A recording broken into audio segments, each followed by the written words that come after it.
Good morning. We're coming live to you from the Tshwane Event Center, where the main event will be taking place as the country commemorates the June 16, 1976 march.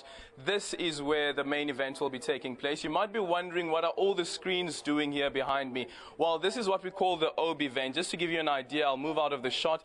And these are all the technical producers who make sure that we give you the best coverage as we bring you these live visuals from the Tshwane Event Center. My name is Aldrin Simpier, but I'm not alone today. I'm with my colleague Nomawetu. Nomawetu is inside the main event where the president is expected to deliver the keynote address later this morning.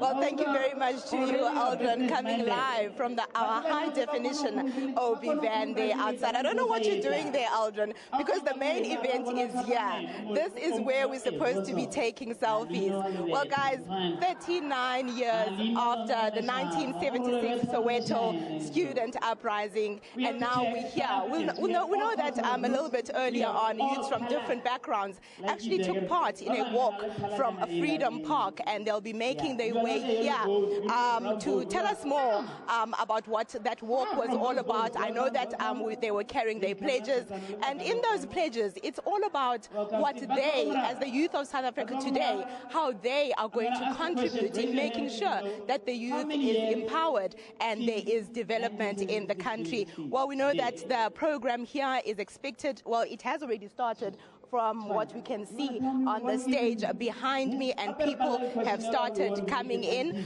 But I know that my colleague Gillian is actually at the Hector Peterson Memorial in Soweto. We cross to her now live to hear what's going on that side. Gillian. June 16, 1976. It's been 39 years. It's a milestone. We've celebrated. We've come from far. Make some noise for no reason, because it's a great, great milestone. Just go crazy. Let me hear you.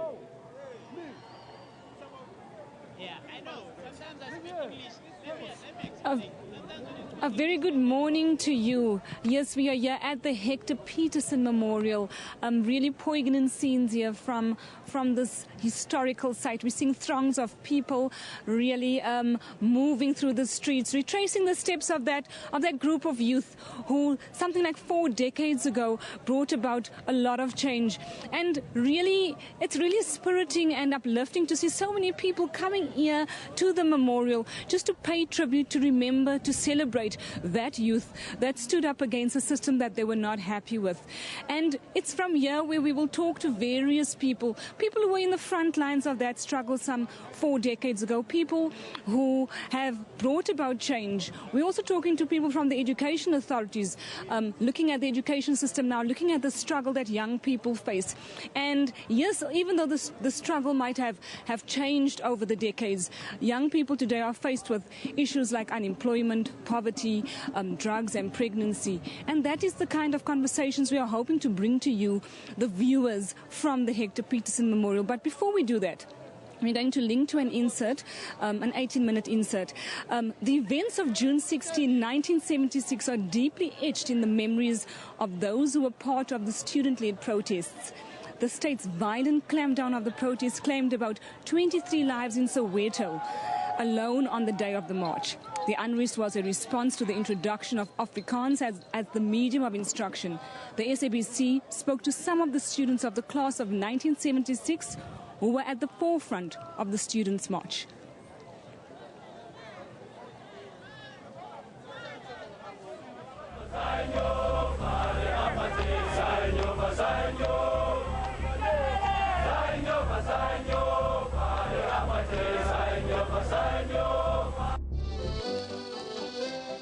Teach yourself Afrikaans.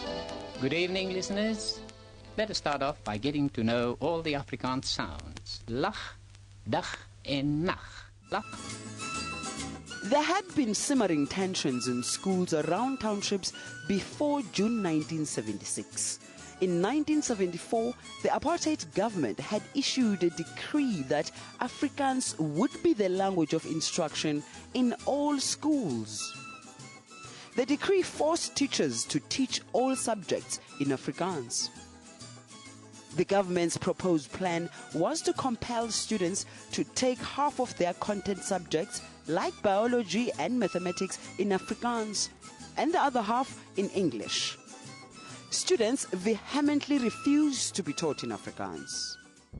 When we heard that it was going to be enforced, some of us approached the teachers to intervene. But, those days, if you were Black African, versus the apartheid government, your interventions were not particularly taken very serious. We realized that, some of the teachers we spoke to indicated that, look, there's nothing they can do. Afrikaans was a huge problem. The teachers themselves couldn't understand Afrikaans. They couldn't teach in Afrikaans. The children themselves, it was worse because the subjects, if they're in Afrikaans, that's why it collapsed. It didn't work.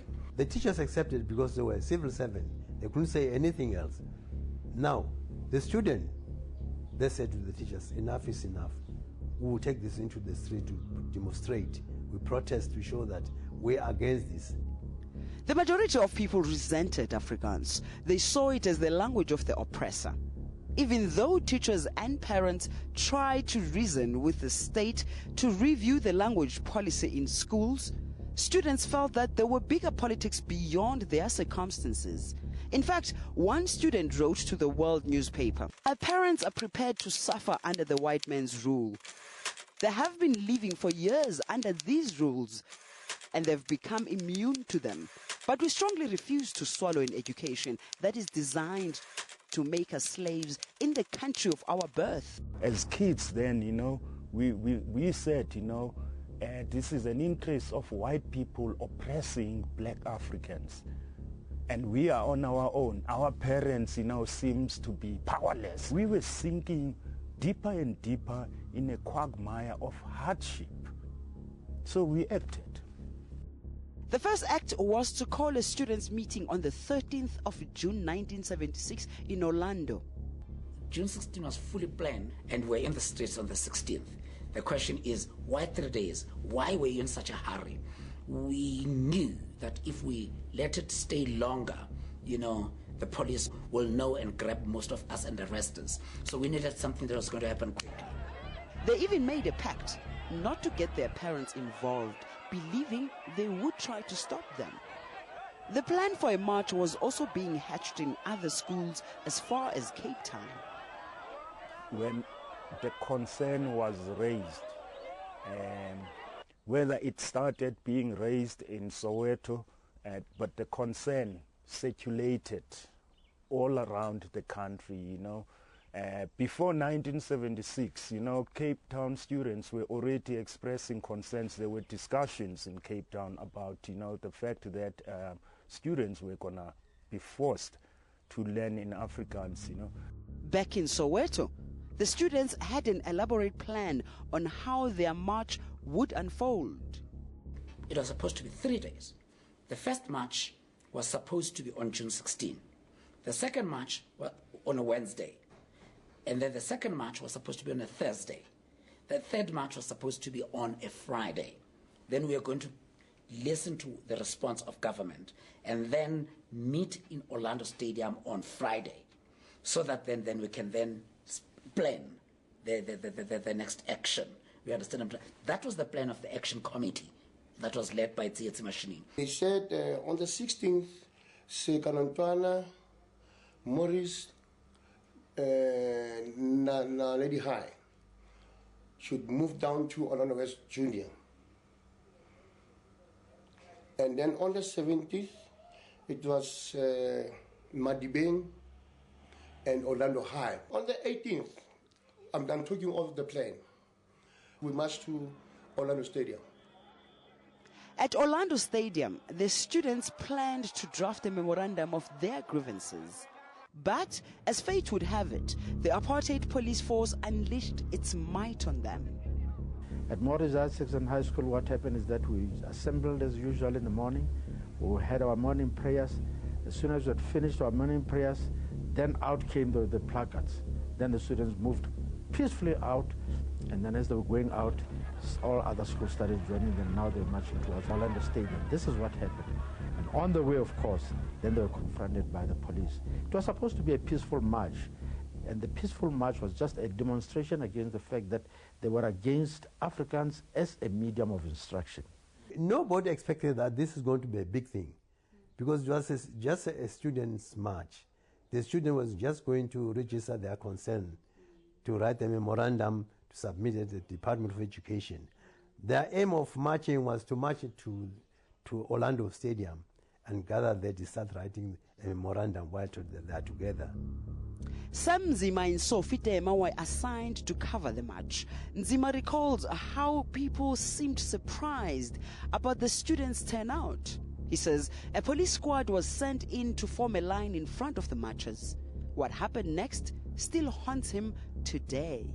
They didn't even reach Orlando Stadium. When they reached at Orlando West High, which is Metsike High School, Vilakazi Street, so is where the police started the trouble.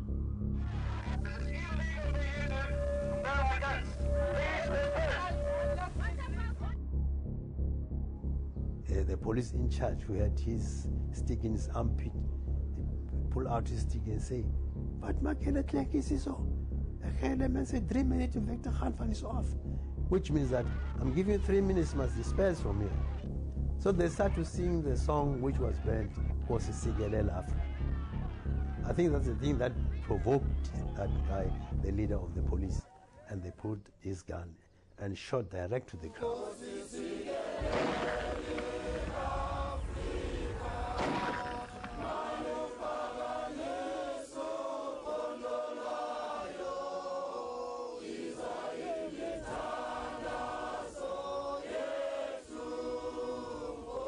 Our fingers were like this. The only thing that was available for us to protect ourselves was a dustbin lid and a stone.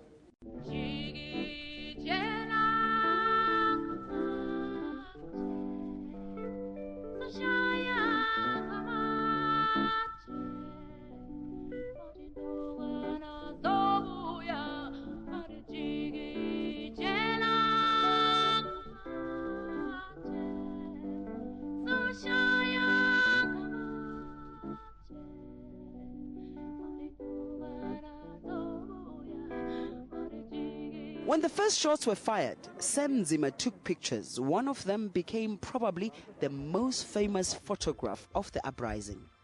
I went there under the shower of bullets for the picture. I took that picture, 6 shots.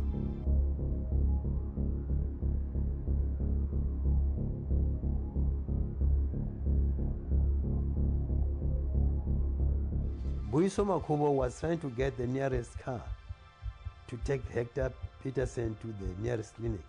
And indeed, the only car was our press car, which was a Volkswagen. Sophie Tima helped Mbuyiso Makhubo to take Hector Peterson to the car, put him in the back seat. They drove into the clinic. On arrival there, the doctor certified Hector Peterson dead on the arrival. Then the student picked up the stone and retaliated, hit back to the police. The police were shooting with their live ammunition. None of us anticipated that the police would act the way they did. And we had expected them to hold on, keep on with their ordinary lives, ordinary policing lives. And we had thought we were going to be as much peaceful as we were, which definitely we were, until the provocation that we met from the police. There were no rubber bullets by then, but they were using live ammunition. The police's response to our protest marches and so on didn't actually get the desired effect. So they became more brutal. They started shooting. They would come and say, we give you 5 minutes to disperse, before a minute was over, you could tell that some of them were trigger happy. Soweto became a battlefield. Students attacked what they saw as symbols of apartheid.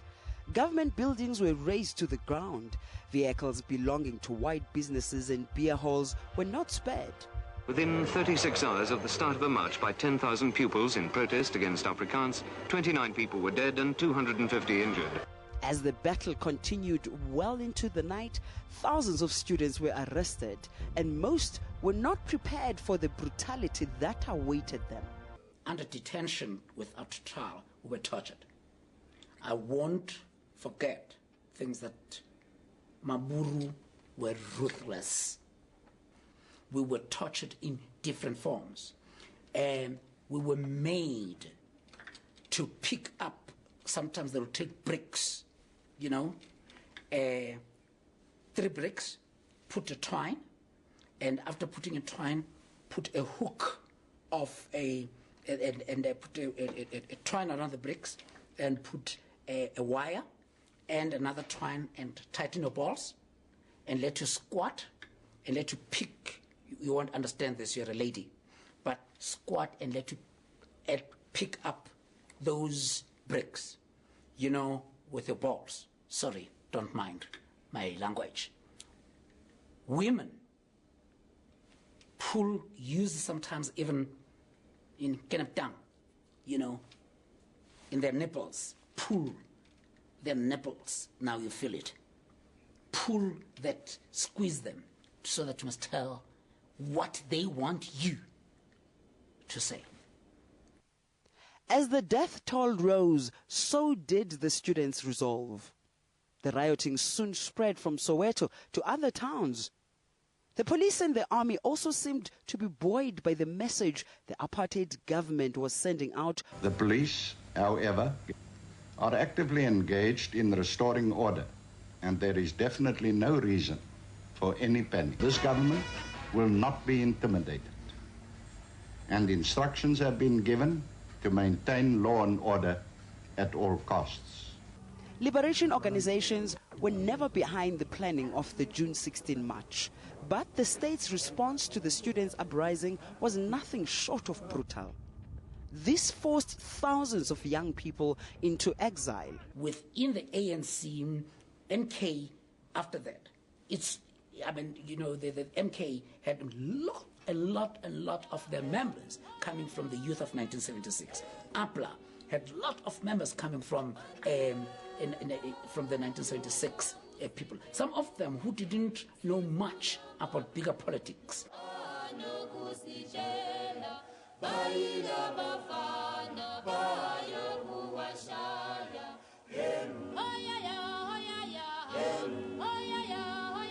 Mbuyisa Makhubu was among the thousands forced into exile. He disappeared in 1978, and his whereabouts are still unknown.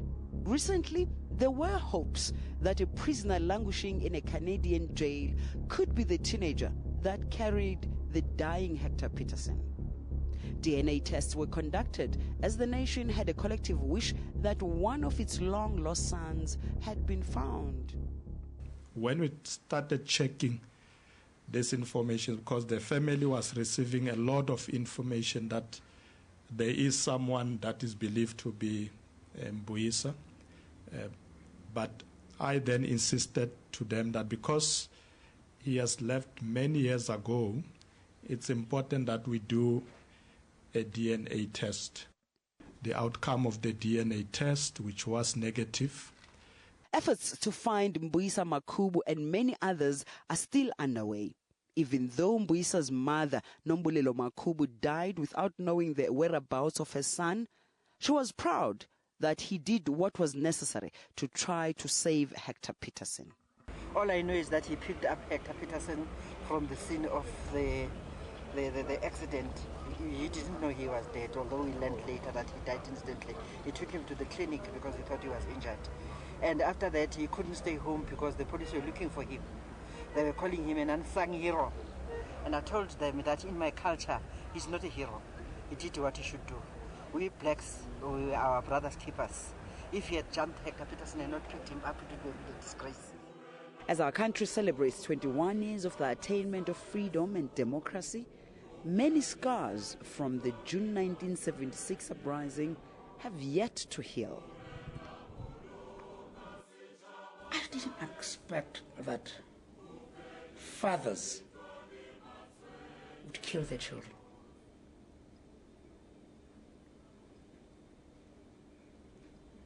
I didn't think that they were going to be that worse. The least that they could have done, yes, it was to give us a whip, not shoot bullets and kill us.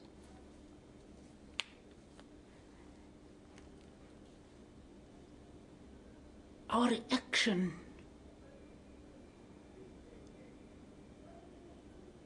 or again the worst was to really take us to jail. Not to kill us. Not to kill Hector Peterson. Oh, please. Not to kill those kids. Those fathers who were shooting were really killing. And were really out to kill and kill children.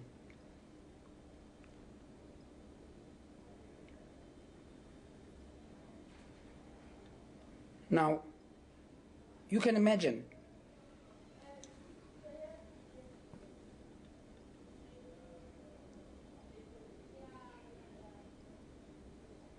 how, sorry,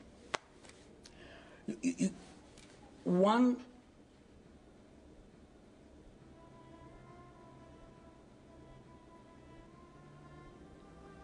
I still ask, as in that song, Senzenina. I don't know what did we do that was that worse to deserve a bullet instead of a book.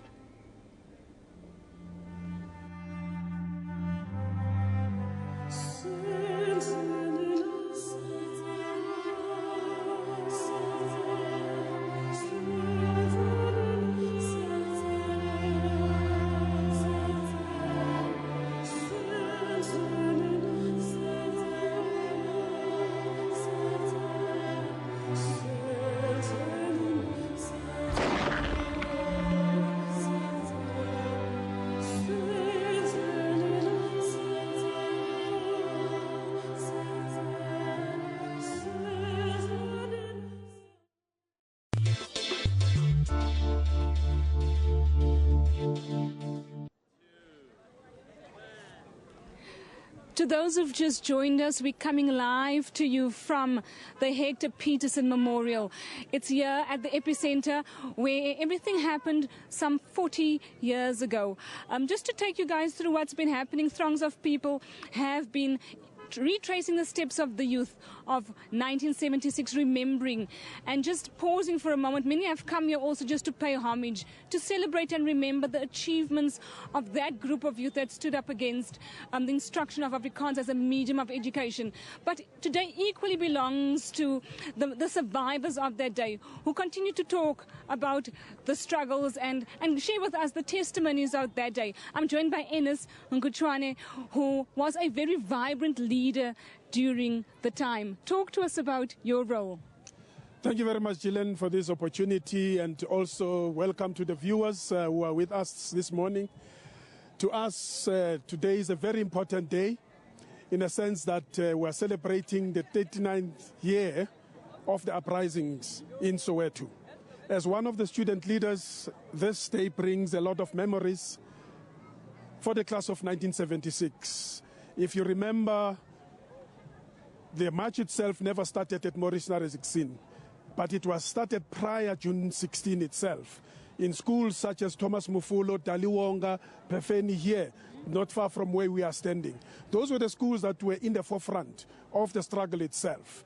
The events, of course, of the 8th of June, if some of you remember, when the police came to arrest me at Naledi High, the police were confronted by the students who said, you as Inos, you are not going anywhere. And they overturned the police van and set it ablaze. That is why we pride ourselves as Naledi High, as one of those schools that fought the regime in our schoolyards. If you can share with us, you know, in the run-up to June 16, what do you remember? I mean, there was a lot of loss of life, there was a lot of protest, there was a lot of hostility, there was a lot of clashes. Oh yes, you know, leading to the march itself, the police were very active. In fact, the regime never wasted time. They were prepared to shoot and kill. In fact, I nearly became a victim often cheaper. The well-known policeman who was killing here in Soweto, known by Shubi, he nearly killed me. I'm standing here today as a survivor of that moment. You know, I could hear 2 bullets flying past my ear. So you could see that we're confronting a regime that was prepared to kill. Even after June 16, we had sporadic, marches in Soweto, where we continue to lose a lot of students who were killed by the regime. But you were never deterred? We were never deterred because we were prepared to fight the regime until the end. Our major aim was to confront the regime and its system of Bantu education and the imposition of Afrikaans in our schools. You know, the regime wanted to turn us into slaves. You know, if you are a big boss, you want a slave that can express himself or herself in your own language. Now, let's fast forward to 2015. A different struggle on different fronts, different issues. Talk to us about your view now. You're here, you're a survivor. You're looking at the youth of 2015. You were in the trenches. What is your perceptions? Oh yes, we were in the trenches. And we were prepared really to lay down our lives, to make it a point that we transform our country so that we get, independence. We're able to vote. Here we are today, 2015. I want to say to the youth of today, yes, you are confronting a different struggle. Yours is an economic emancipation struggle. Yours is a struggle against a system of the same type of education that we have today that still needs to be transformed so that it produces entrepreneurs, right? So that it liberates the mind of our youth, so that it gives them the opportunities. We are saying to the youth, take up the mantle, lead the struggle, make it a point that you don't get involved in drugs, you don't get involved in drugs, you don't get involved in alcohol. The future is yours as the leaders of tomorrow. How can youth stay inspired despite it being a different challenge?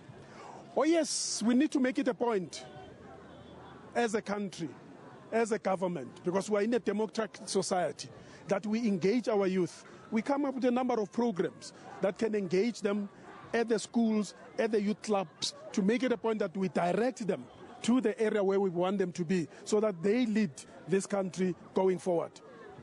Just in closing, your message to the youth out there that might be watching this uninspired, really not interested in 39 years on the history of South Africa. We are saying, as a slogan of this year, the youth moving South Africa forward. Get committed as the youth. Stand up as the youth. Make it a point that your voices are heard.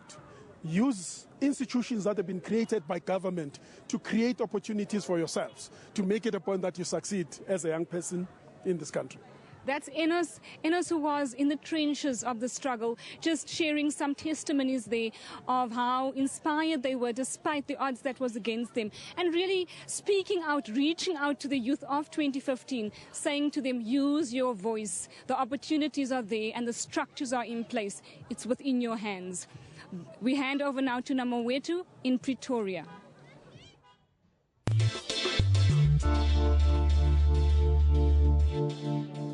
We're going to do this again. On that podium, there will be our president. Well, thank you very much to my colleague, Julian in Soweto. Well, things are starting to happen here at the Pretoria Showgrounds. People are starting to come in. I told you a little bit earlier on that there was a walk from Freedom Park to where we are. Well, those walkers have started to arrive, and really what that walk was about was a group of youths from different backgrounds taking part in a peaceful walk.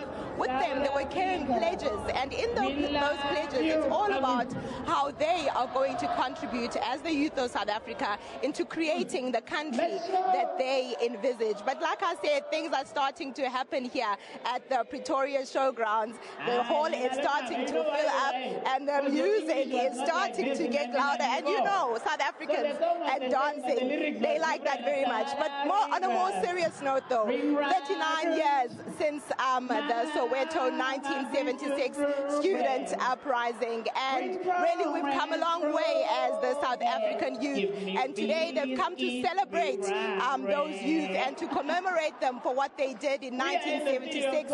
Because you remember there at the epicenter was education. In fact, I've got someone here who has come for the commemoration. First of all, tell us your name and your surname. Thank you, my sister. My name is Makwena Ramushu. I'm from Ekurhuleni.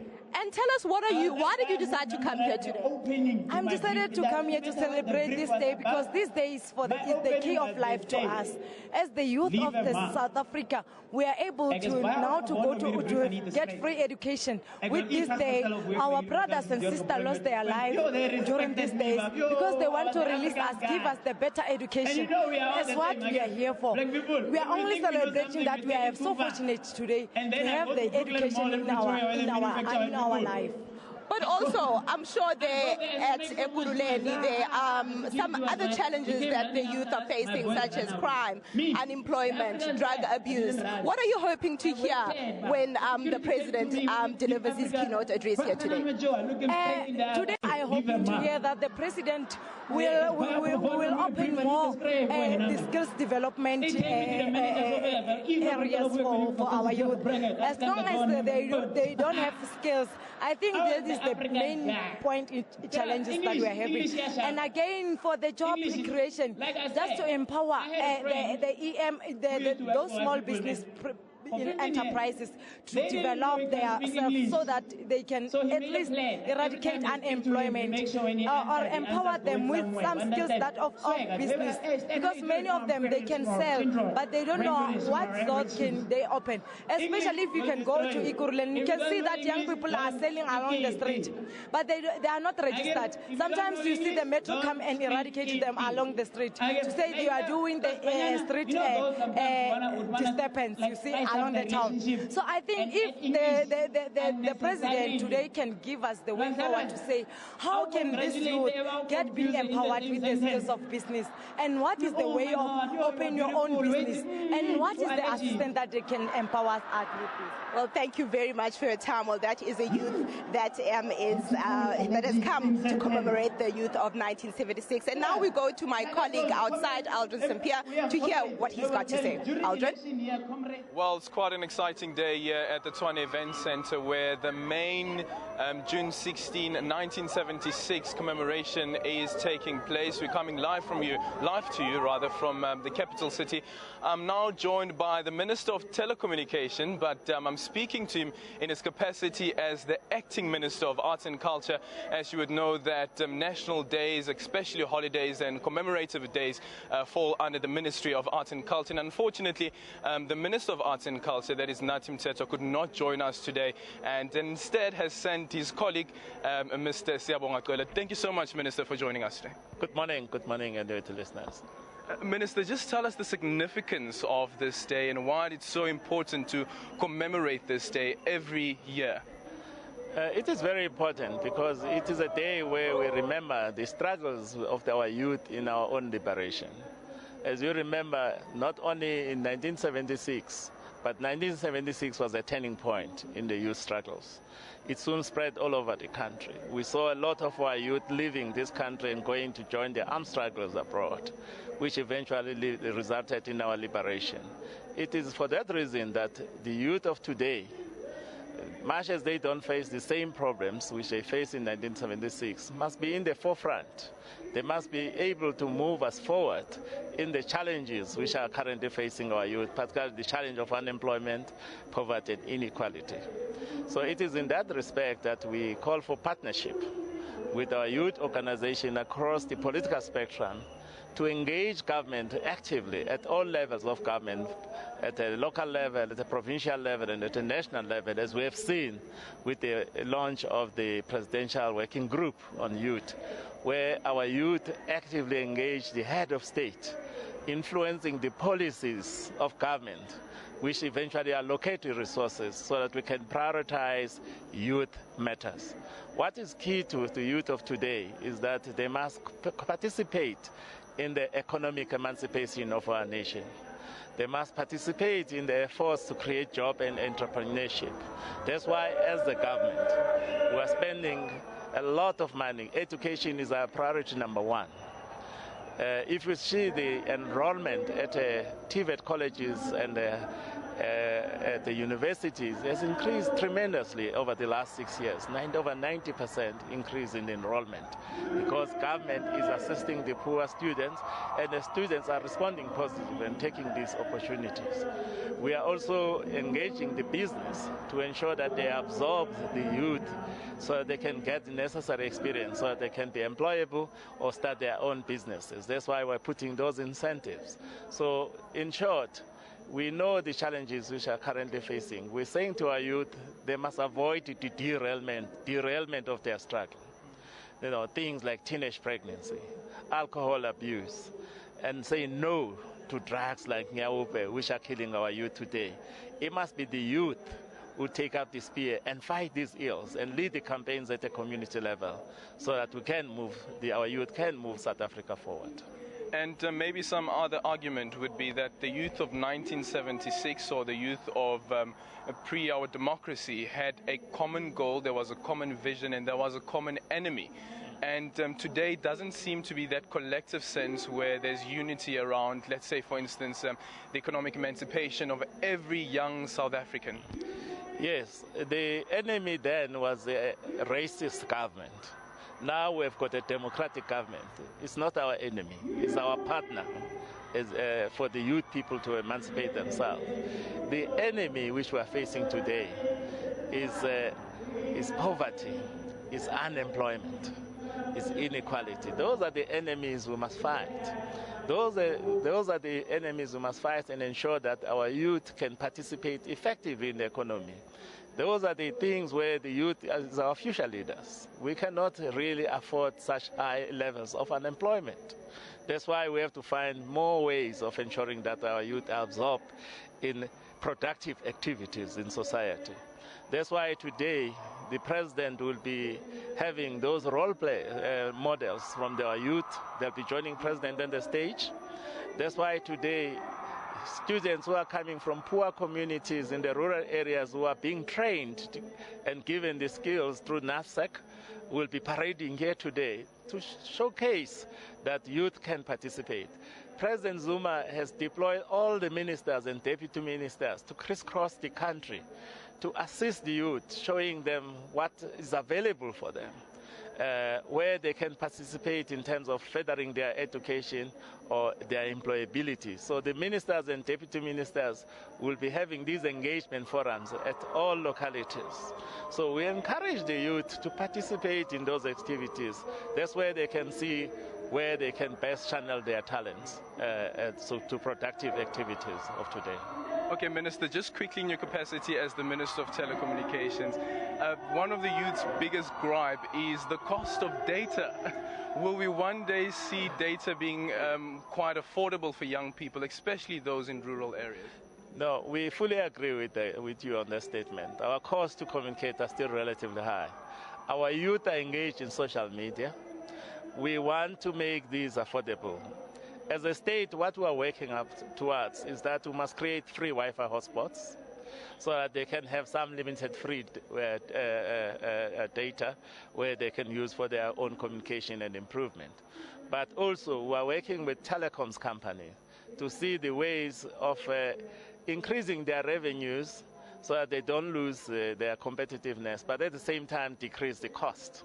So that's why the issue of making sure that the telecommunications infrastructure reaches every community, because it's only when everybody is utilizing these gadgets that their revenues will increase, but they must also bring the cost down to be in order for us to be globally competitive. Our costs are still relatively high.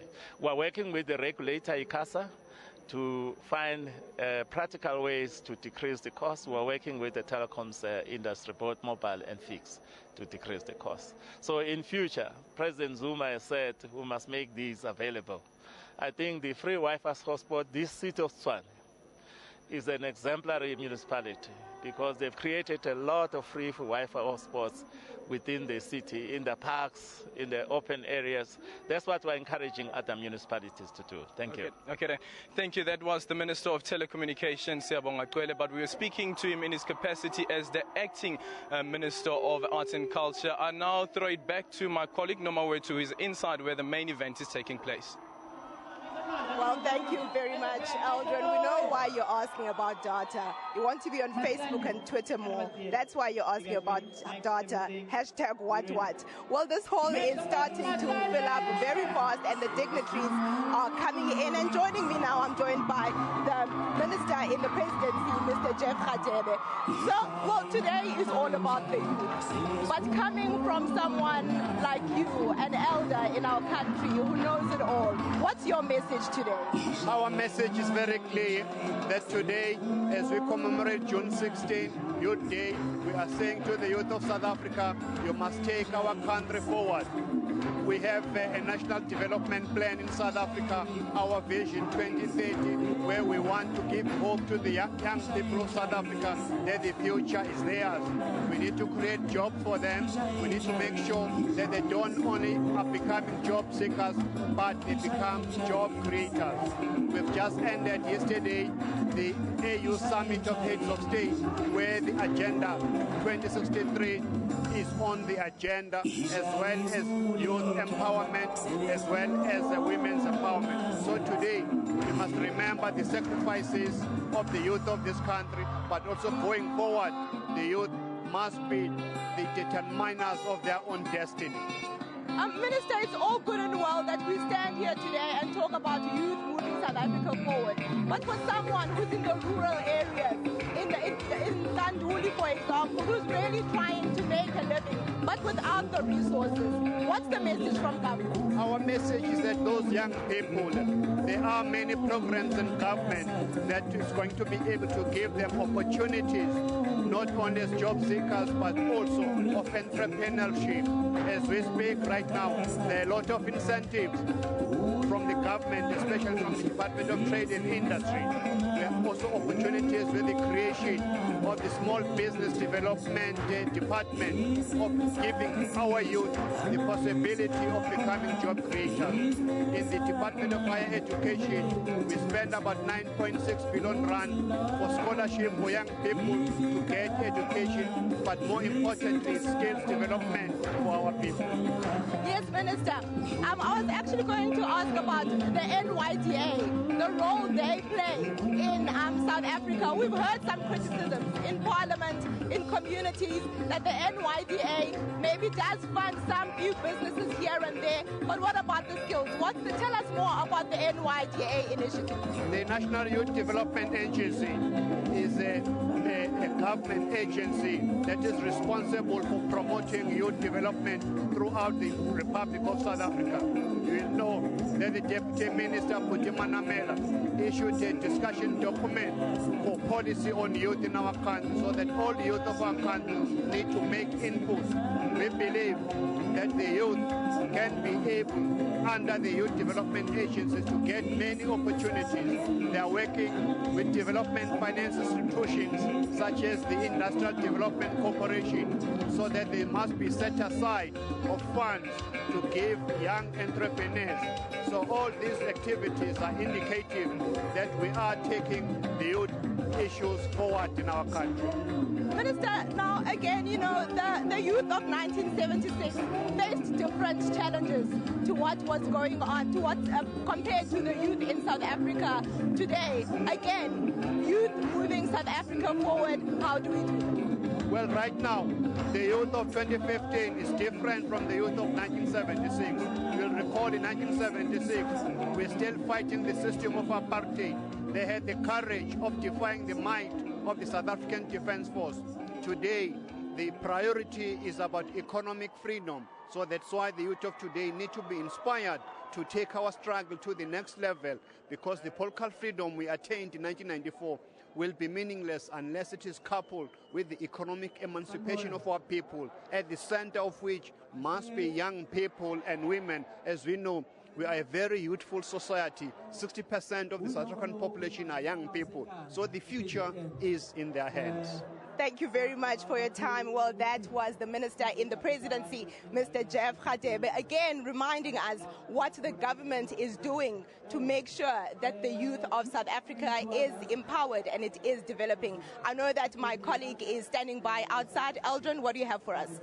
Well, more people making their way here to the Tshwane Event Center where the main commemoration day is taking place. This is where it's happening. We're coming live from you from the capital city. This is in Pretoria.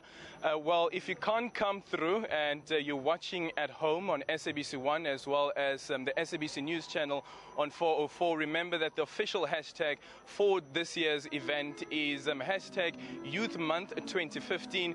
And if you have some ideas that you feel you want to share with the policy makers as well as the policy drafters and lawmakers, you can do that by tweeting those ideas and using the hashtag Youth Pledge 2015. Well, now I'm joined by two ladies who've decided to put on their uniforms today.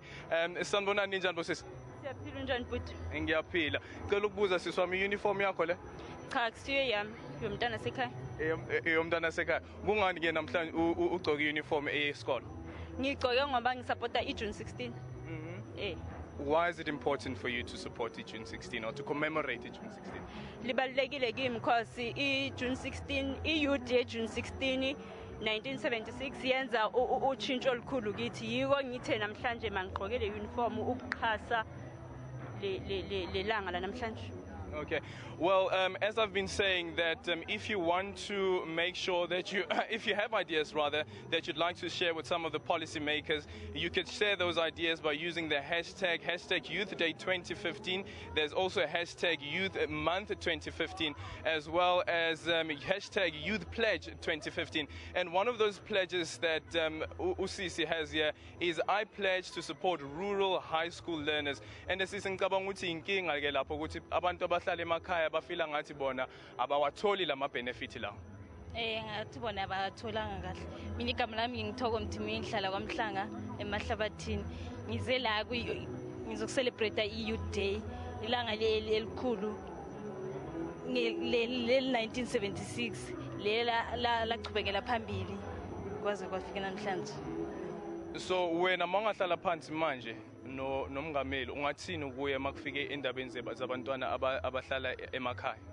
Ngiyabonga kakhulu because ukhonile ukwenzela abantwana abahluphekileko abakhubezileko abomagogo.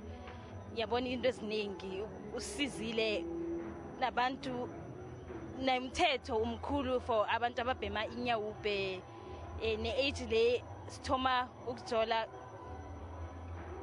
unezinga ukuthi uthome kuphi nakuphi uya kuphi. Ngiyabonga.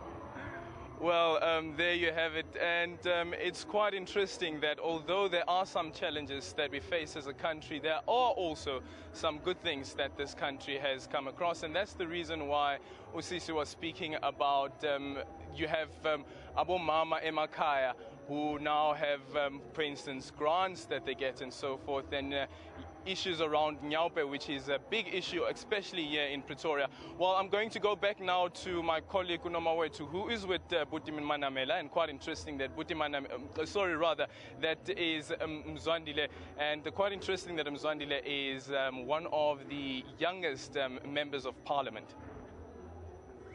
Thank you very much there, Eldrin. Well, things are starting to happen down here. I'm hoping you can hear me. Like I said earlier, the music just gets louder and louder. But I can tell you that we are seriously having fun. And now I'm joined by the Deputy Minister of Trade and Industry, Mr. Mzwandile Masina. Thank you so much for joining us, sir. Thank you very much. We are happy to be here. Please tell us more about the initiatives in your department and more about empowering and developing youth from the Trade and Industry Department. Well, we are doing a lot of work as a Department of Trade and Industry.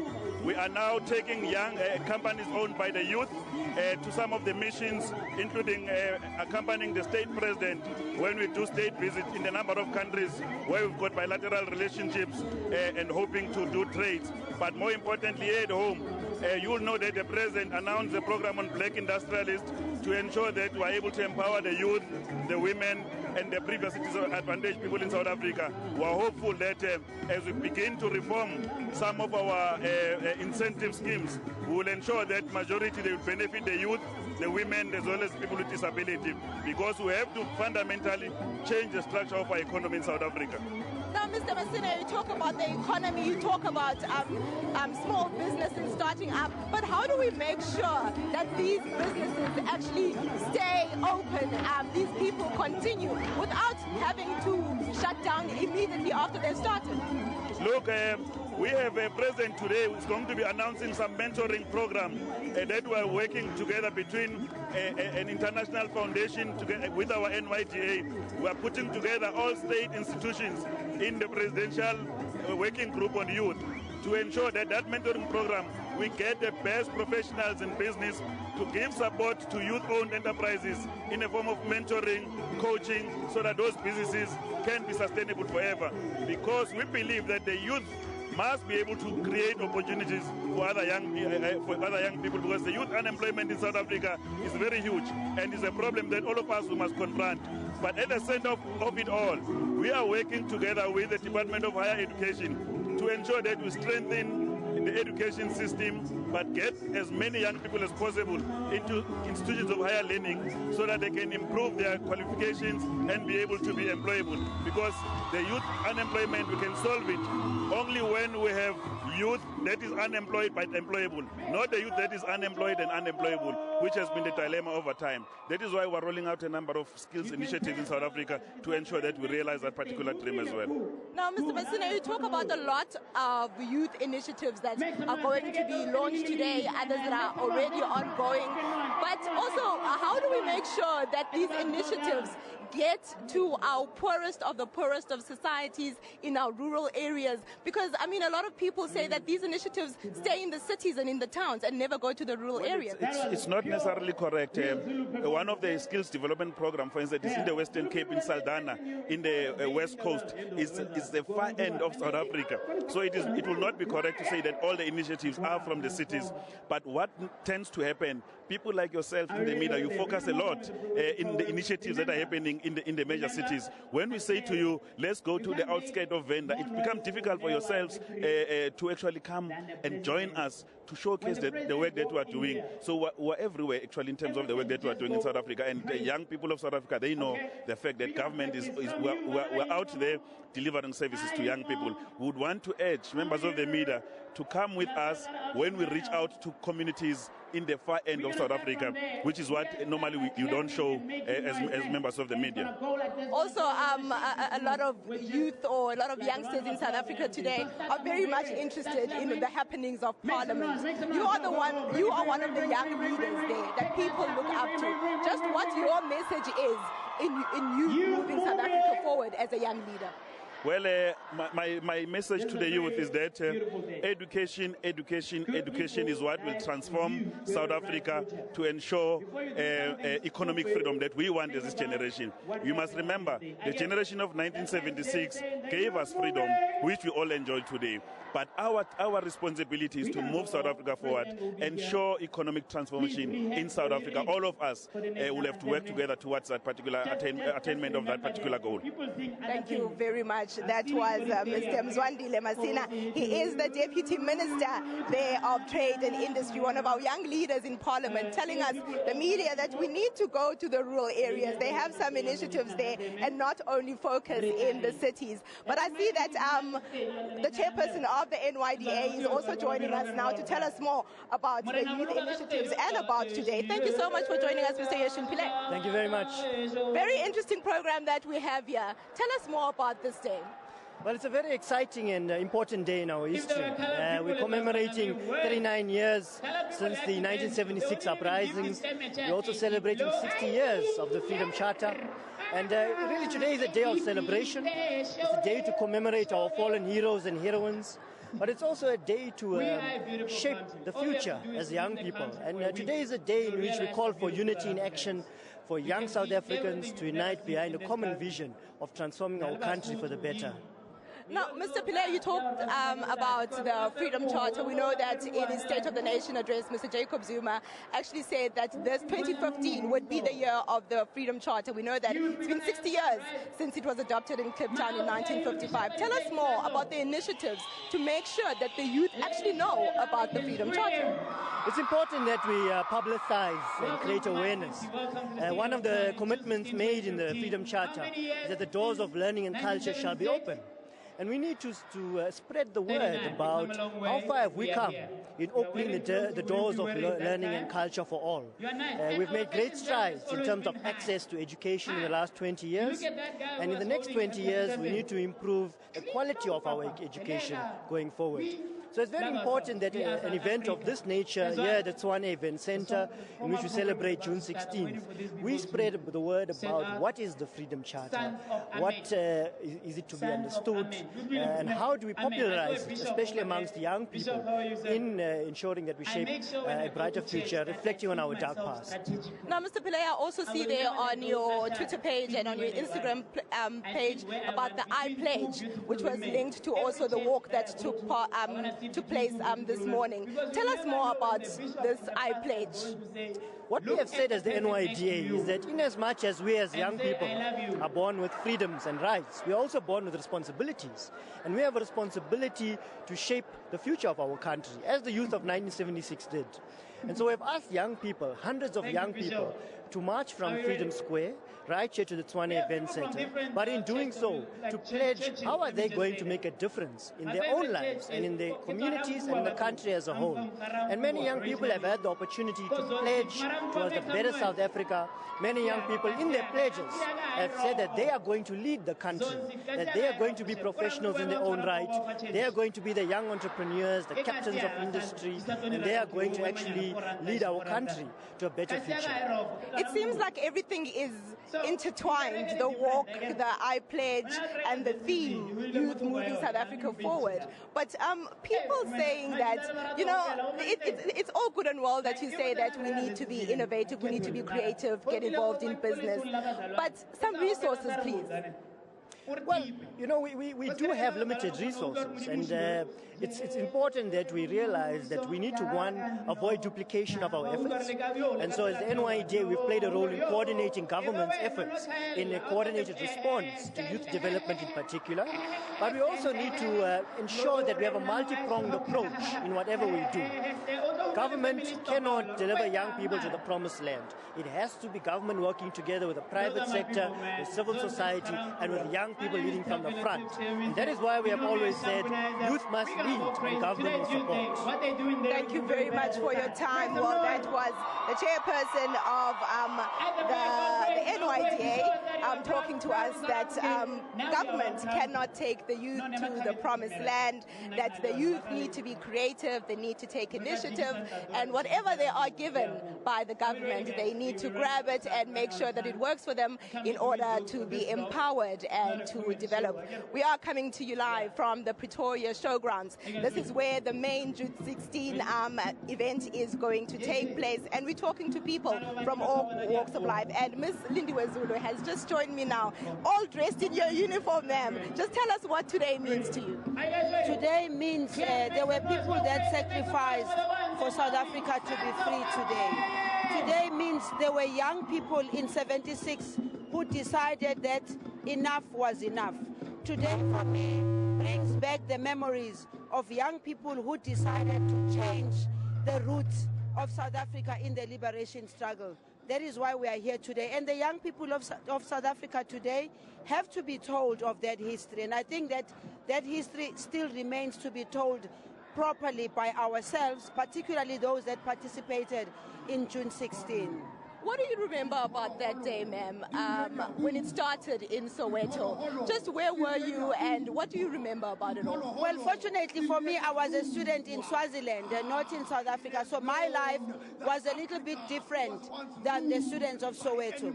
But of course, when Soweto happened, Swaziland, Botswana, Lesotho could not feel it. Everybody felt it. And as a result, After 76, the students came to live in Swaziland, and my grandmother was one of the women that kept some of the students, because all South Africans who lived in the neighboring countries were requested to take care of those students that had run away from the system.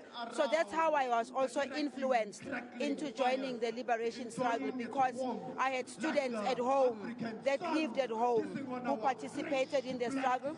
They motivated me to join the African National Congress. Hence, I joined the African National Congress, left for exile together with them to go and train ourselves to come back and fight the system. Now, Ms. Zulu, just some of the youth in 2015 can only imagine what happened. They've seen it, they've read it in books, they've seen it maybe being documented in movies, but they can only imagine. Just what is your message today to the youth of South Africa in terms of development and empowering themselves, taking the baton and moving forward? My message to them is that the environment under which they live in now gives them all the opportunities to become better people. The fact that the government is so focused on education in particular means that's the future. Education is the future. So I would call upon all of them to be very serious about their school so that they can be able to participate in the building of a new country. And those who would like to start their own businesses, I'm the Minister of Small Business Development, so I would encourage them and say to them, even to become a business person, you need to be educated, so they have to be educated. Thank you very much for your time. I just want my cameraman to just focus on the minister yet again, just to show what she's looking like, dressed in full school uniform to commemorate the youth of 1976, telling us what the youth should do. Of course, everybody, speaker after speaker, saying that youth need to be more innovative and creative. Well, things are in full swing here at the Pretoria Showgrounds. We just want to show you what's happening on stage, just so you can be part of the program. 1976, our parents stood up for freedom.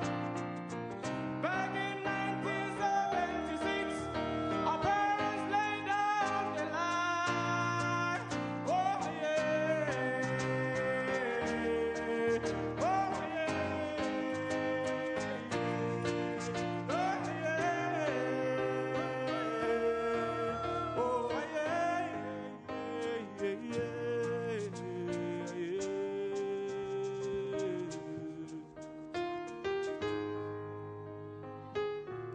Yes. On the morning of 16 June 1976, between 10,000 and 20,000 black students walked from their schools to Orlando Stadium to protest against to be learned through Afrikaans. Many students who later participated in the protest arrived at the school that morning without prior knowledge of the protest. Yet they agreed to become involved. The protest was planned by the Soweto Student Representative Council with support from the wider Black Consciousness movement. Teachers and students also supported the march.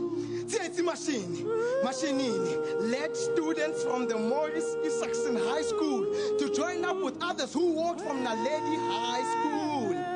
The students began to march, only to find out that the police had barricaded the roads along with which they intended to take. The leader of the action committee asked the crowd to move, to not be provoked by the police. The crowd of between 3,000 to 10,000 students made their way towards the area of the school. Students sang, waved placards and slogans which said, "Down with Afrikaans! Viva Sania, viva! Viva Sania, viva!" The youth, the radical youth of the 1976, the fearless youth who stood for you and I. Siyakumbula.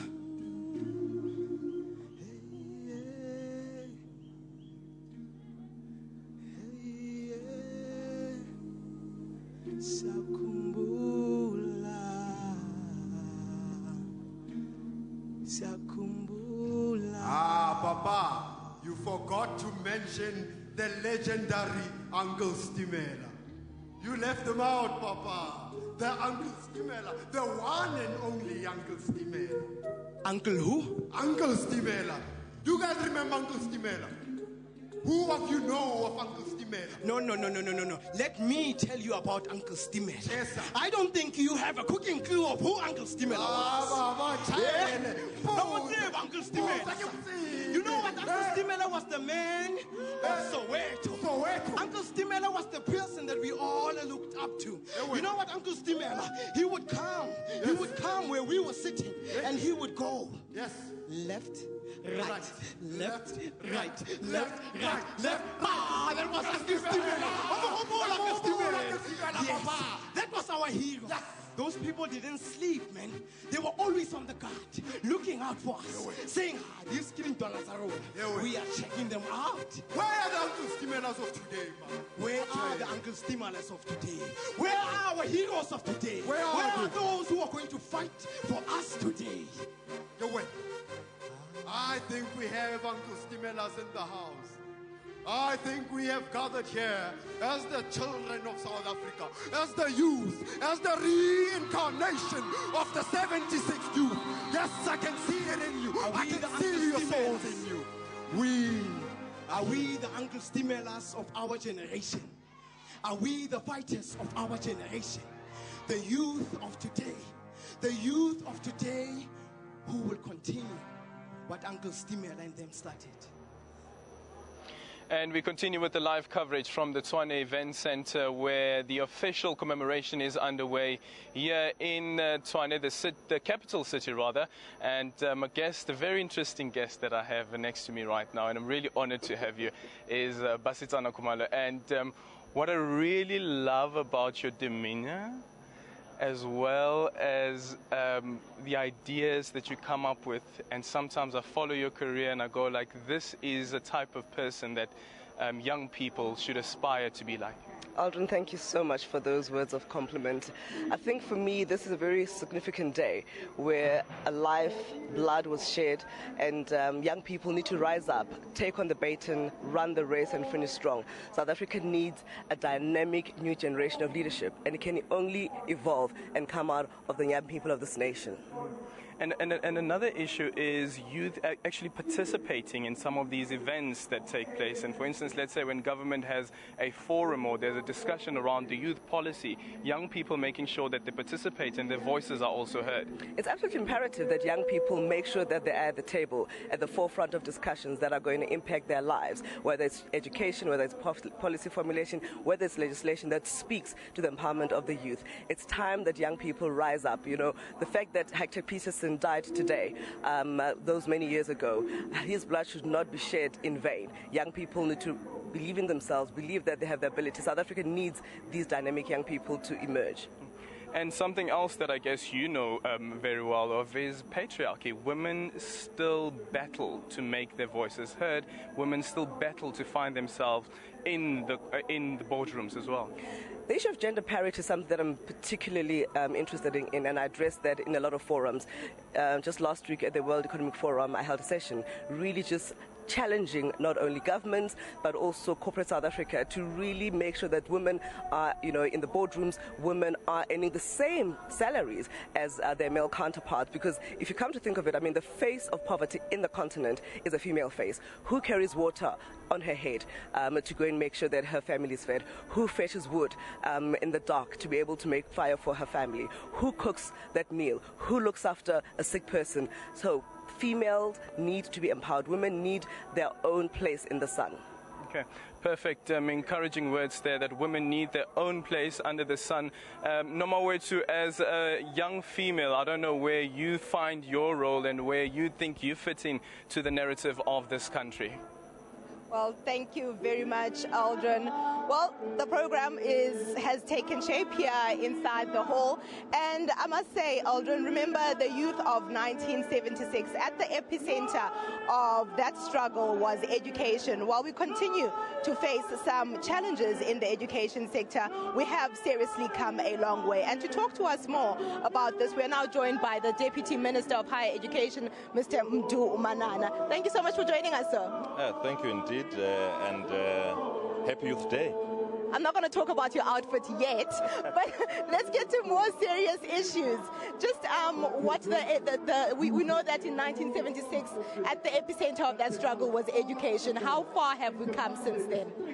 Indeed, we will recall that the 1976 generation in the main were fighting for quality education. And indeed, 21 years since the dawn of democracy, I think we have made tremendous strides in ensuring that our young people do acquire the education that they actually deserve, the skills that will put them on good stead, to get employment. And I can say that, as government, we have the scheme or a facility that helps especially poor yet academically deserving students called NSFAS, which has assisted more than 1.5 million South Africans who have since joined the ranks of the black middle class in the country. And I think these are all strides that as government we really pat ourselves on the back for, because we've improved access, but we are now working on ensuring that access is followed by success. Because it's one thing to improve access, but if our young people do not finish on record time, if they drop out in the process, then it's not something we can be proud about. But I think we have done a lot to improve the quality of higher education in particular in our country. You speak there about quality and you speak there about access. Let's talk more. There were youths at different institutions in the Western Cape. We saw there at UCT, we saw at Stellenbosch, driving the force behind making sure that they are also accepted into these institutions. Just what your comment is on that. One of the things that we are really prioritizing as a Department of Higher Education and Training is that one of driving the transformation agenda. We know that, for instance, the Roads Must Fall campaign at the University of Cape Town, at the core of the issues that really students were raising are issues of transformation. That campaign, the Roads Must Fall campaign, was simply a proxy, but the underlying issue was transformation. We are taking a lead as government in trying to ensure that our institutions do transform, especially the former Africana University, the university that previously served the privileged few in the country, mainly white people, and in ensuring that, in improving access, we must now work towards ensuring that our young people do succeed in these institutions. And transformation is now at the center of our core business, and we will not disappoint South Africans. I think we've come to this end, trying to work with our people in ensuring that we improve higher education, and I don't think we can now collapse. We will drive transformation, and we will work with all stakeholders, student bodies, labor movements, and including managements of these institutions and university councils in driving transformation and in ensuring that the higher education serves everybody in South Africa, black and white, colored, Indian, everybody, every young person actually benefits, because education is the key to success. It's one tool that our young people can use to defeat unemployment, poverty, and inequality. Thank you very much for your time. I'm very sad that we can't talk about your outfit. I really wanted to show people how you're cutting so hard today, but I'm told to wrap this interview. Thank you so much, Minister. Well, that was the Deputy Minister of Higher Education telling us more about what is happening in higher education. Now, we've got some youths that are going to join us. We've been talking to a lot of dignitaries, but now let's talk to the youths that have come to be part of this commemoration. Tell us more why you're here. We celebrate the Youth Day.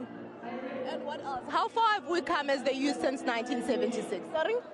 Just what do you think? How far have we come as the youth since 1976?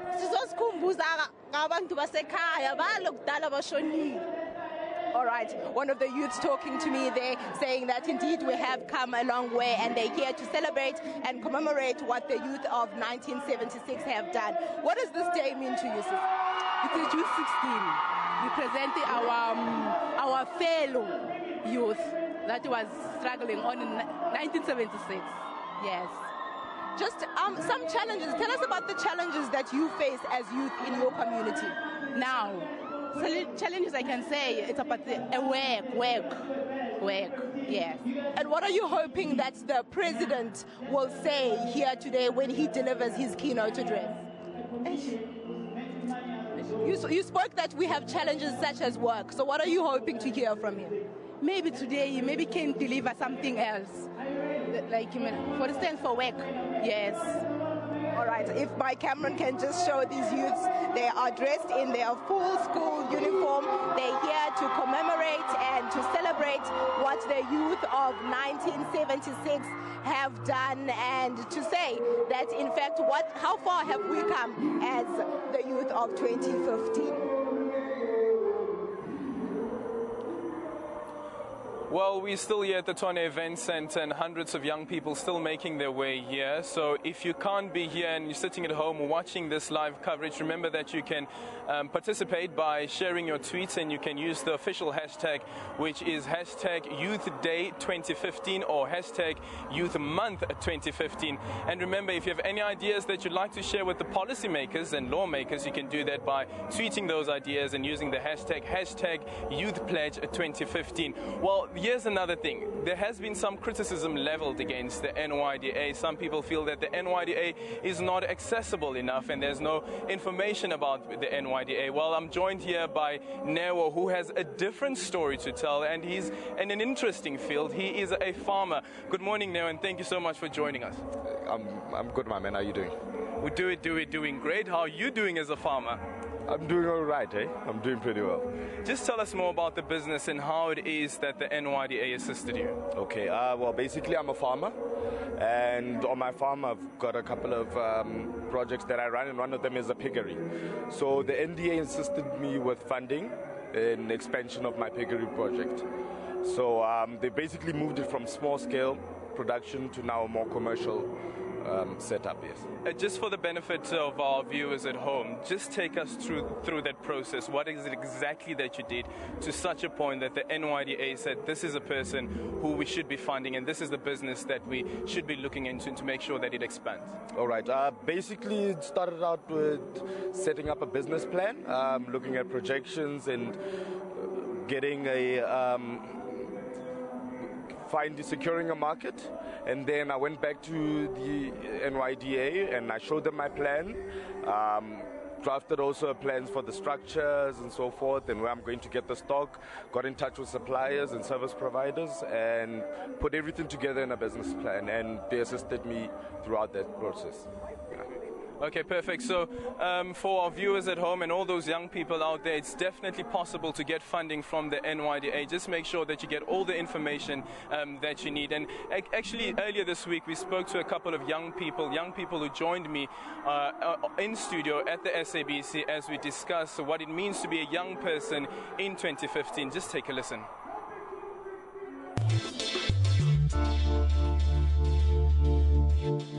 What does it mean being a young South African in 2015?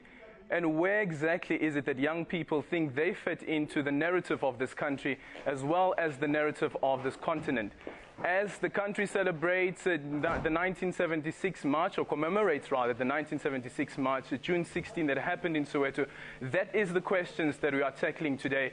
And we have decided to put together a panel of young people to really start discussing around what it is exactly that young people should be doing to make sure that their voices are heard. Because you would remember that in 1976, it was young people who stood up and said that we are taking a stand, we are saying that no, we will not be instructed, or no, we will not be taught in Afrikaans. So we've decided to put a panel of young people together all the way from Beijing. We are joined by Andile Munai. Andile, welcome to the show. Thank you for having me. It is a pleasure to be part of the show. Andile, can you just give me a bit of the language over there? I know that you're quite fluent. I can speak Chinese a little bit. One day we'll get to that level. Somebody who's also quite interesting and quite an interesting guest is Samantha Bainan. She's all the way in the Eastern Cape. She is a political science student. Samantha, welcome to the show.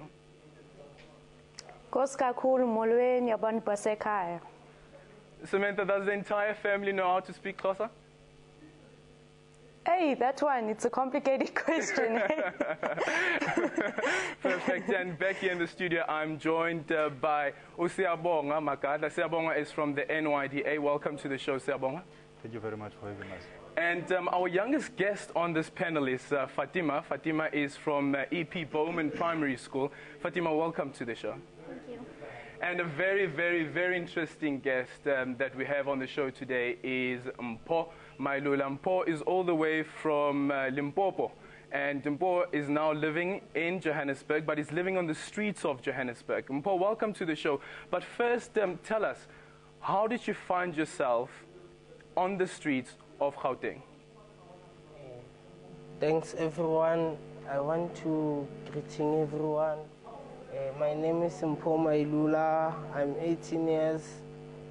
I am a beggar in the streets.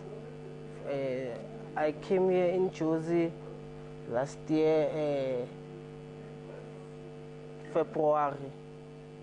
I become a beggar here from June till today.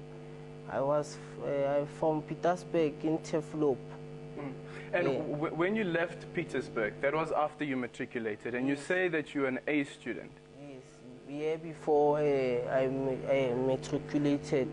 Then the following year I came here in Jozi, and I wanted at least a better life, because I heard many people say when they came from rural areas and came here in Jozi, they found themselves being right peoples, the good peoples, do whatever things that they wanted to do to achieve in life.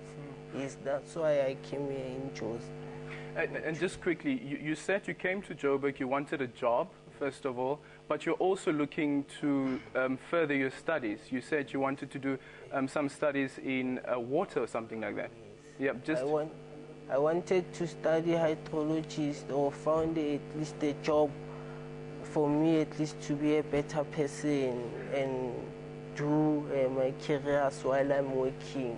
That's why I found myself in Jozi, because I heard they said there are many opportunities here in Jozi. But me, I didn't see that thing, because I become a beggar in the streets, in a robot, in corner Smith and Solomon. And till today, I'm a beggar. And I wish to be a good person in life. Yeah. Samantha, I just want to bring you in quickly here. Obviously, what Mpho is speaking about here is obviously a discussion that's been ongoing around access to education, where some people have been arguing that maybe the country should consider, or government should consider, making education free. What's your take on this discussion? And I'm sure it's something that's been happening on campus as well, where the discussion around the fees or the cost of studies are.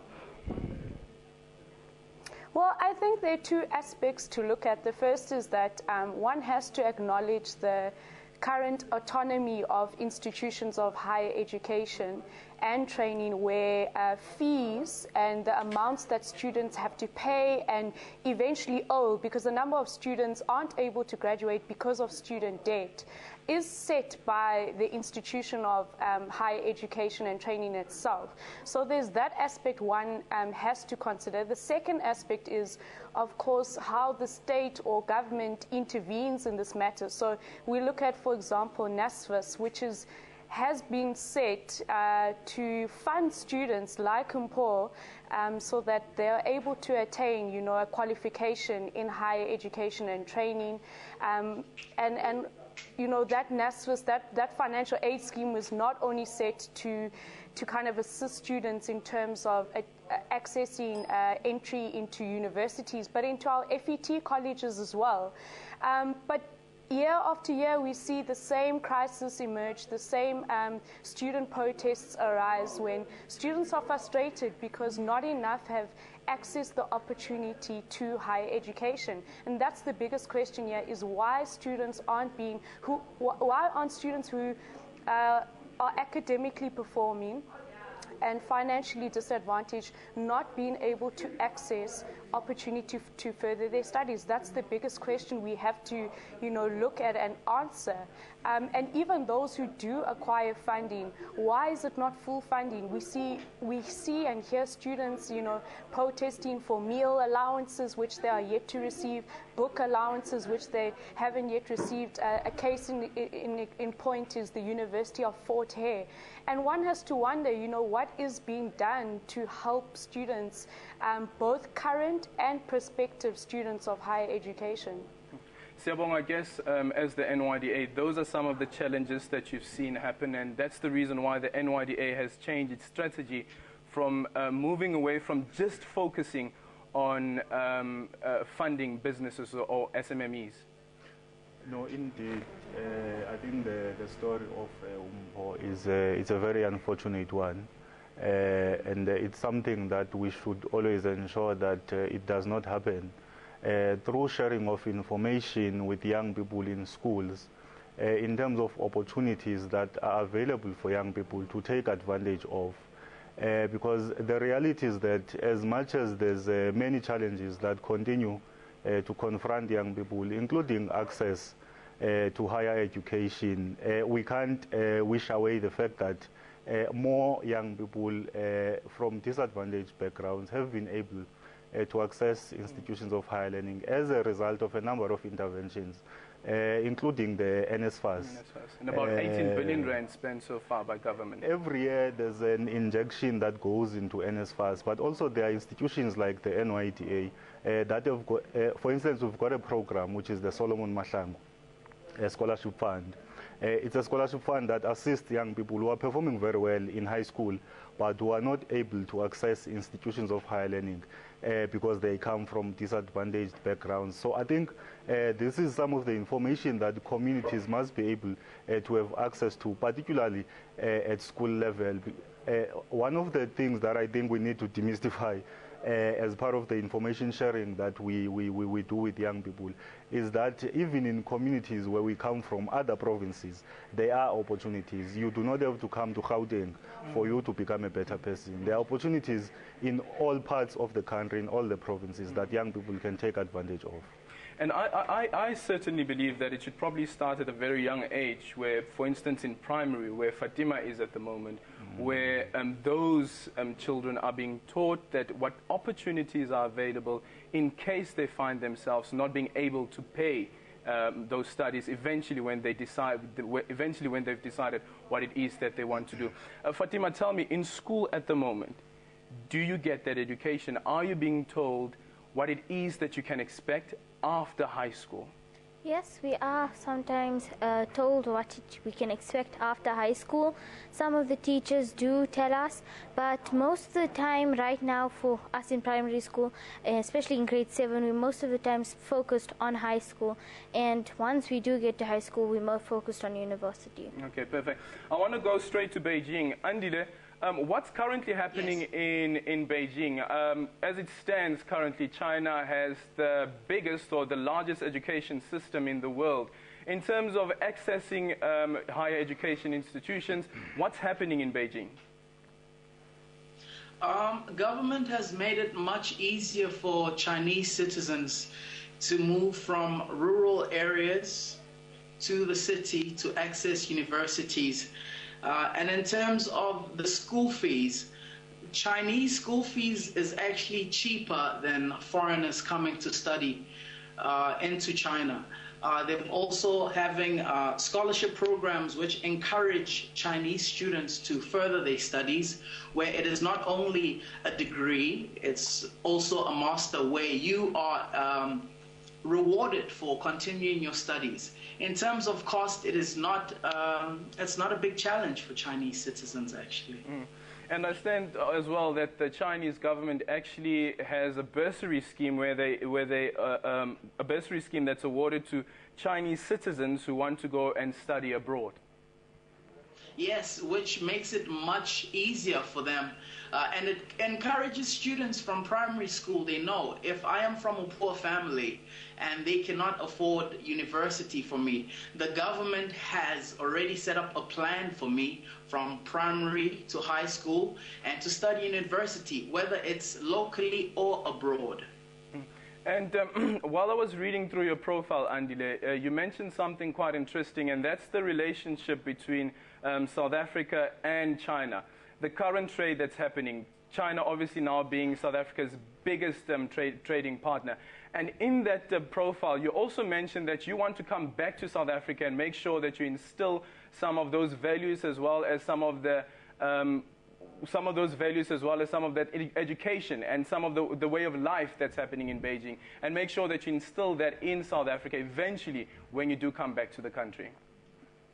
Yes, China became South Africa's biggest trading partner in 2009, surpassing the United States, which was our biggest partner at the time. And the investment has grown from 270 billion to 300 billion. And as a young South African, I noticed the growing relationship between South Africa and China. And I decided to come study here to learn about the trading happening between South Africa. I also wanted to learn skills that were introduced to young people over here, come back home, and share those skills. Just help youth. Ngoba ngiyazi ekhaya abantu abamnyama I can say opportunities we kind of lacking, or they are there, but information is not enough for us. And for me coming here, I hope to close that gap and just bring skill back home and empower young South Africans. Samantha, let's quickly go to you then. What we've noted when we have these service delivery protests is that a lot of young people are involved in these service delivery protests, which all of a sudden become violent. They say that they start at a legitimate level where community members say, okay, sorry, we've lost Samantha, we'll try and get Samantha back. But Andy, let me put this question then to you. Why is it that we're finding so many young people involved in these violent protests? The reality is that we've all made an acknowledgement of the fact that there are high levels of youth unemployment. I think that's an open secret. And that's the reason why government has been able to put in place a number of interventions, including setting up institutions like the National Youth Development Agency. For instance, if you look at statistics, we speak about 5.5 million young people who are out of school, unemployed, who can't be accounted for in terms of the labor or the education system.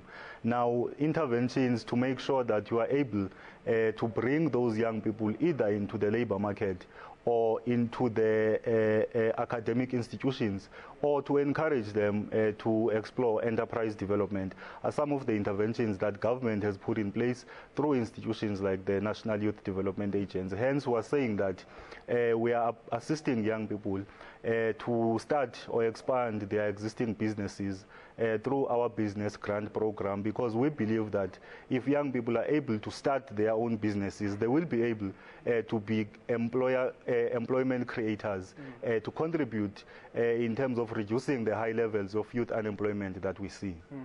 Fatima, let me come to you then quickly. When you watch some of these news stories, when you see young people part of these protests, and sometimes it seems as though that they are forced. I remember covering some of these protests, and when you find that children are being prevented from going to school, as a school pupil at the moment, how does that make you feel? It makes me feel sad that so many people are taking education, which is rightfully children's, away from them. Because if you can study and are able to go to school, you shouldn't take that for granted, because education is our greatest weapon and it can change the world. Do you think that education should become compulsory in a sense that it is classified as an essential service. That would mean that parents who prevent their kids from going to school will be incarcerated and can be convicted? I don't think that there should be such a severe consequence, but I think education is something that needs to be given, or an opportunity, or the child should have an opportunity to have an education, a good standard education. Samantha, let me pose that question to you as well. Do you think that maybe what should happen in South Africa is that education should be declared an essential service?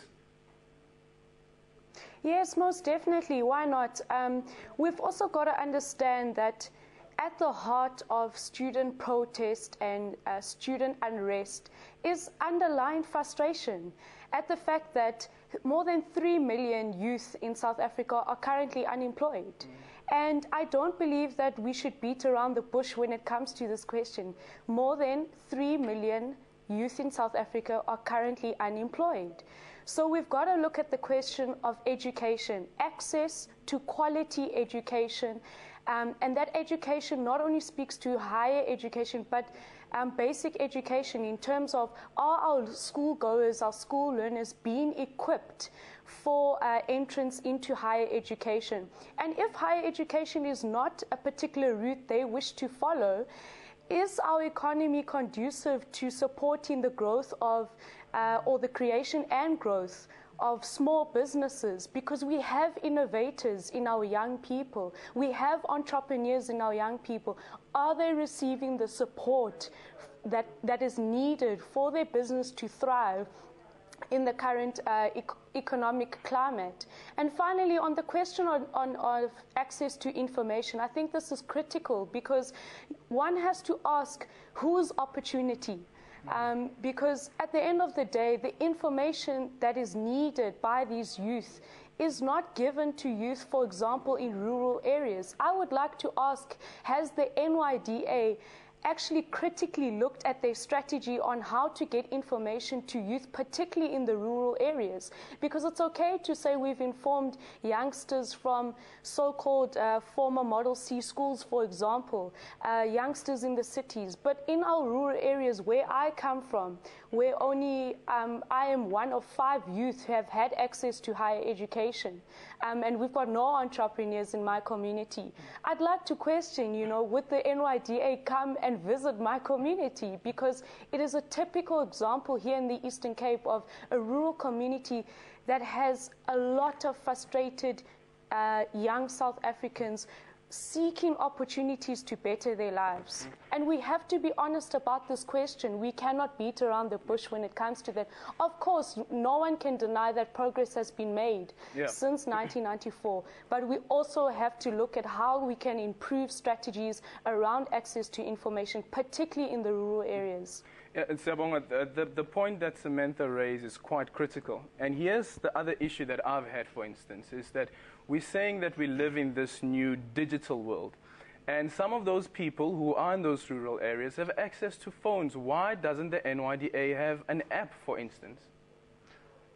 There's a number of strategies that we use to communicate with a range of young people across the board. We serve young people from 14 to 35. Both urban, peri-urban, as well as rural. Now, already you can see the gap, 14 to 35. That's a large gap. You must be able to segment that age group that you are dealing with so that you are able to interact with them in platforms where they are found. Now, we are on social media networks. That's the reality. If people are able to seek information, they will know that. But Siyabonga, that's unfair. If I could ask Mpho right now, Mpho, what do you know about the NYDA? The NYDA, I know that the people who are like protecting the society, like protecting things that are like me. Yeah, they have to protect those things. Do you know where an NYDA office is? No, I don't know. That's the problem. That's exactly the problem, and that's how people like Mpho find themselves in the streets. Can I respond now? Yeah. Okay. I was saying we've got a number of platforms that we use to engage with young people. I was still saying that we are available on Facebook, Twitter, which are social networks. We've got branches across the 9 provinces. We are in partnership with local municipalities where you find young people, where service delivery is happening. We are establishing offices with local municipalities. We've got a budget of under 500 million. We are dealing with young people who constitute almost half of the population of the country. So I think in raising issues, we must not be sensational. We must be able to be objective. But it's not being sensational. Yes, somebody, you say that you've got branches, for instance, in Limpopo. You have branches in the Eastern Cape, all over the country. Here's somebody who's left his province, coming to Gauteng, seeking an opportunity because he doesn't know about the NYDA. He speaks of an NYDA being a protector. Once again, it goes to show you that he is aware of the existence of the NYDA. Yeah. Now, I'm going to say it again, that the NYDA was established in 2009. It has got a budget of under 500 million. Now, there's only so much that one institution can achieve in dealing with the challenges of so many young people. And with that said, we've made very good progress.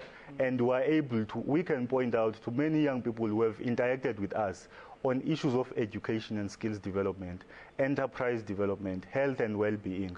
We're opening an office during this Youth Month in El Dorado Park with an intention of ensuring that the young people there who are confronted with issues of drugs and substance abuse are able to access information on opportunities. Okay, and we left with just a few minutes before we have to wrap up here. In wrapping up, I'd just like to ask you guys to answer this one question. What makes you proud of being a young South African, and what should happen now to make sure that this country prospers? Because as it stands, this country is in our hands. Siyabong, I'll start with you. South Africa as a country has made a lot of good progress since the attainment of democracy in 1994. One of the things that makes me proud to be a South African is that indeed South Africa is alive with possibilities. Mpo? Me, I would say that South Africa is a good country because they fought a democracy for us.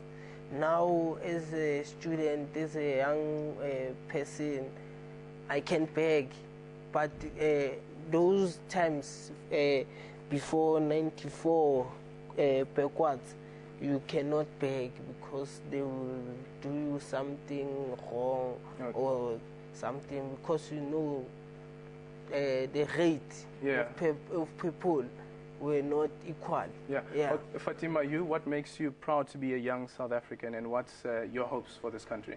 Well, my hopes for this country is that in many ways, when it comes to education and helping people like Mpo, South Africa can expand and evolve on its problems and go forward.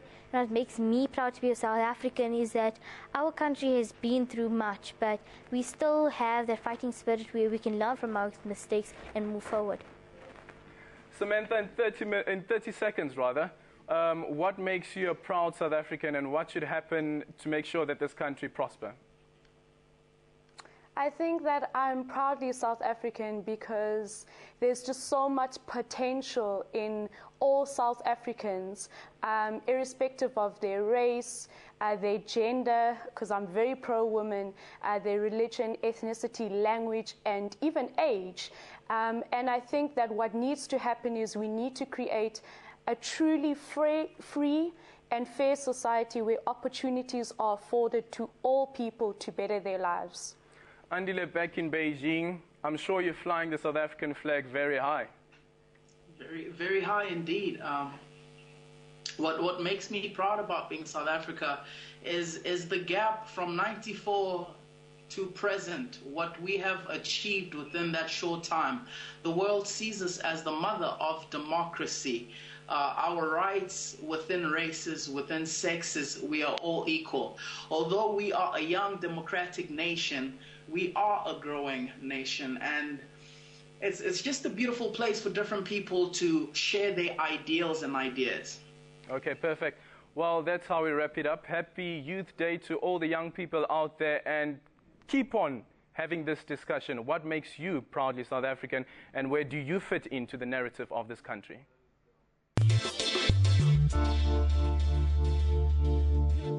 Wonderful.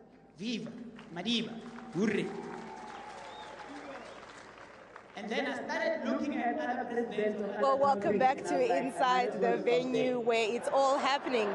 The main June 16 event at the Pretoria Showgrounds. Well, in true youth lingo, I'd probably say, Aishem, Kuya happen.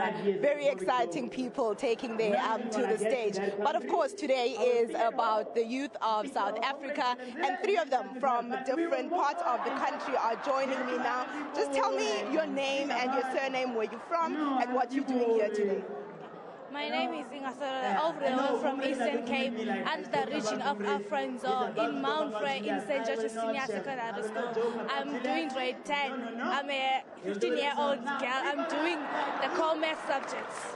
So you came all the way from the Eastern Cape for this event. What does June 16 mean to you? The June 16 means that day we were free because some of the youth like us fought for our freedom. So that means that we too can take a part in it. Wow, very encouraging words there. And of course, they come from the Eastern Cape. They've come to Pretoria for this youth event. So we're just going to change things just a little bit now and talk in isiXhosa. Masithethe kancinci futhi usuke Alfred Nzo. Ingaba ukuba lapha kwakho kuzenza uzive njani? Ukuba lapha kwami kundenza ndizive ndinebhongo because not only in South Africa it's not acknowledgeable that we only look at the older people only, but also the youth also is acknowledged and represented also and given the chance to do what they want to do in their country.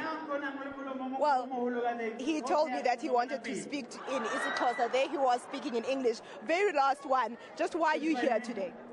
Excuse me? Why are you here today and how do you feel? Well, it's simple. I'm here to celebrate the Youth Day.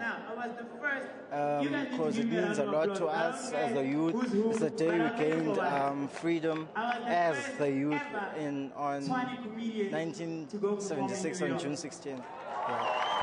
Thank you very much for your time. All the way from the Eastern Cape, they've come to commemorate the youth of 1976. And really, they're very excited. Yes, they are youth living in South Africa in 2015, but they've got so much to offer, and they also want to contribute in the country in which they envisage. Well, I'm going to take you to the podium now so you can also be part of the program. Ritepile mzwake angwala Maya Angelo poeme ngwaena kwe ya ngwena starts here enti Maya Angelo ubone Maya are my mother mme mameza mme waka wena mada how mme wena mme my mother Maya ona no re afela Maya aus Angelina Jolie aus ma egra Youth.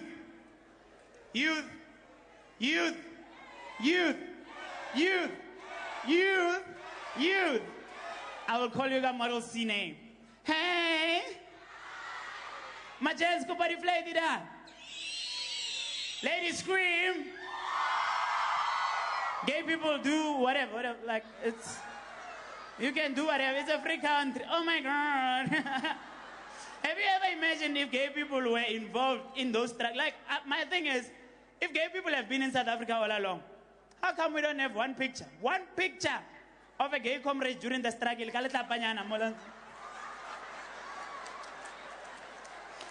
Dubula, kiri viva.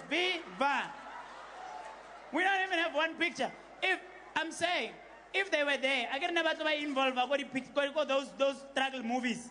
Like Sarafina, they were going to involve them. Like Sarafina is such a serious movie. No gay people. So Missy was just like, don't even, like, let's. It was a serious movie, Joe. You can tell.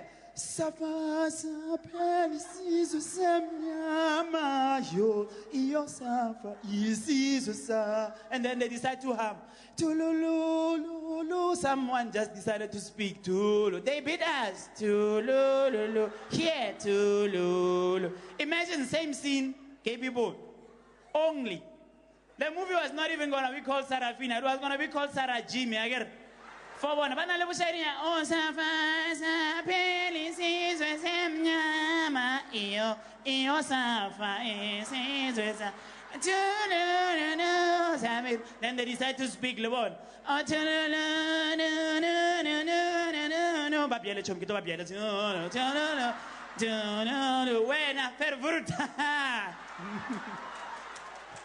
think we, the gay people of South Africa, we're gonna stand in the sun for you? We're gonna open saloons for Fisa America soft and free.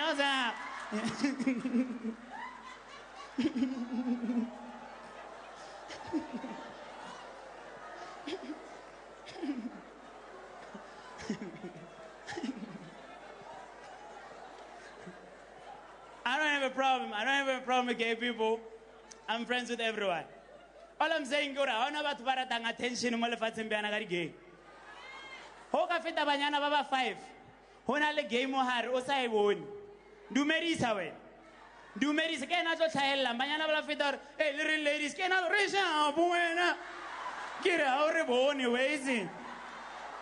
Ra bona jo. Ra bona like I mean really. Buena vela.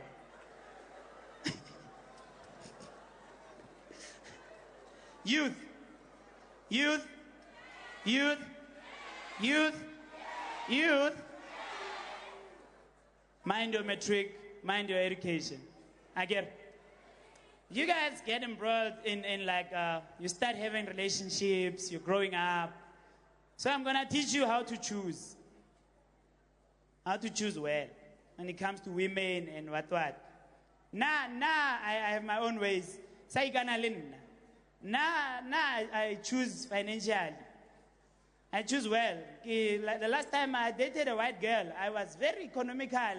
I made sure she was the cheapest relationship I had. She was a vegetarian. So on a birthday, I took her to fruit and veg. Quick. We don't play those games. Fruit and veg. I let's a pineapple. Oh my God. What a pineapple. You guys should choose well. Now I've decided. Estapelo tips from Pretoria. I will never date an older woman. Because older women have older needs. Lantalon, I will explain. How to how? Mutsar baby unwang. Kot labong. Oh my God, no, man. Give me Savannah or Reginwanyana, Johnny Walker. It's fine. Kitagao. Omohulumawena will make everyone aware who kiaufita. Baby unwang. Okay, alnale palangay. Ona melo hutunyanam. Eh papa, ubizale papa. Eh papa, ona melo papa. Como hulumoen, why is the advertisement there? Ellerins, you know that guy with trumpet? Umuizigalina, but on Jafta Calaverega, waiting. She's older than you. Stay away. You stay away. I get it. But at the same time, I'm staying away from the young ones. Forget Majida, Baba Hul. You know yourself. Stop with these young kids by 16 years old. Because Baloala. Banale bulwetse bo bong a bo diagnose ke di doctor ba re ke JS Jaiva syndrome tle bona le ena le me mo le bolela my baby khale ke sa bona koloi ya feta baby just saying feta le no ring. Well, she's older than you. Stay away. Cause banyana le luna ke a le blame ba le jola le motho mo lo mo ai se le be away banyana hore those who do crime in golf I so be aware English high is not. Huh? English high I so be aware every time you send him an SMS in English, he calls immediately about no ring.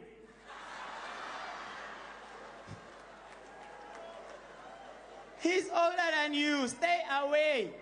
And my gents, Kopalen gets a favor.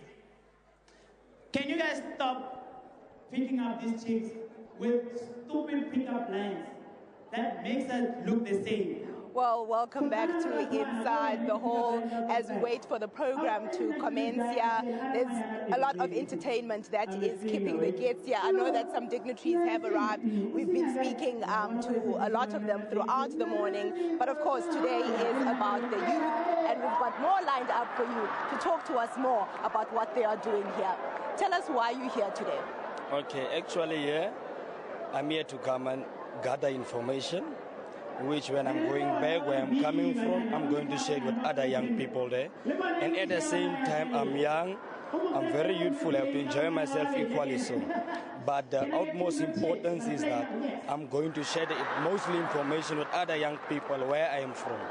You know, that's very interesting for me. I haven't heard anyone saying that they'll go back to where they come from and share the information with the youth there. Tell me where you come from and what are some of the challenges that the youth face there? Okay, actually I'm from Free State, sub-region is Litsemen, Jacobsdal. Mostly we are facing challenges of alcohol and drug abuse in our community due to the fact that our community is very small in population also. So now we're having challenges. So what we forever do is we are running programs, continuous programs of young people, and now we are also convincing other great young people to form NGOs, so that they can advise others to give them peer counseling, and mostly particular what we have lost. We are a town of soccer. We have one boy, who is at the school of Safa. So what we are checking is that in terms of sports also, we are bringing sports back in Jacobsdal specifically, what we are doing. And for you, just your name and your surname, and why are you here today?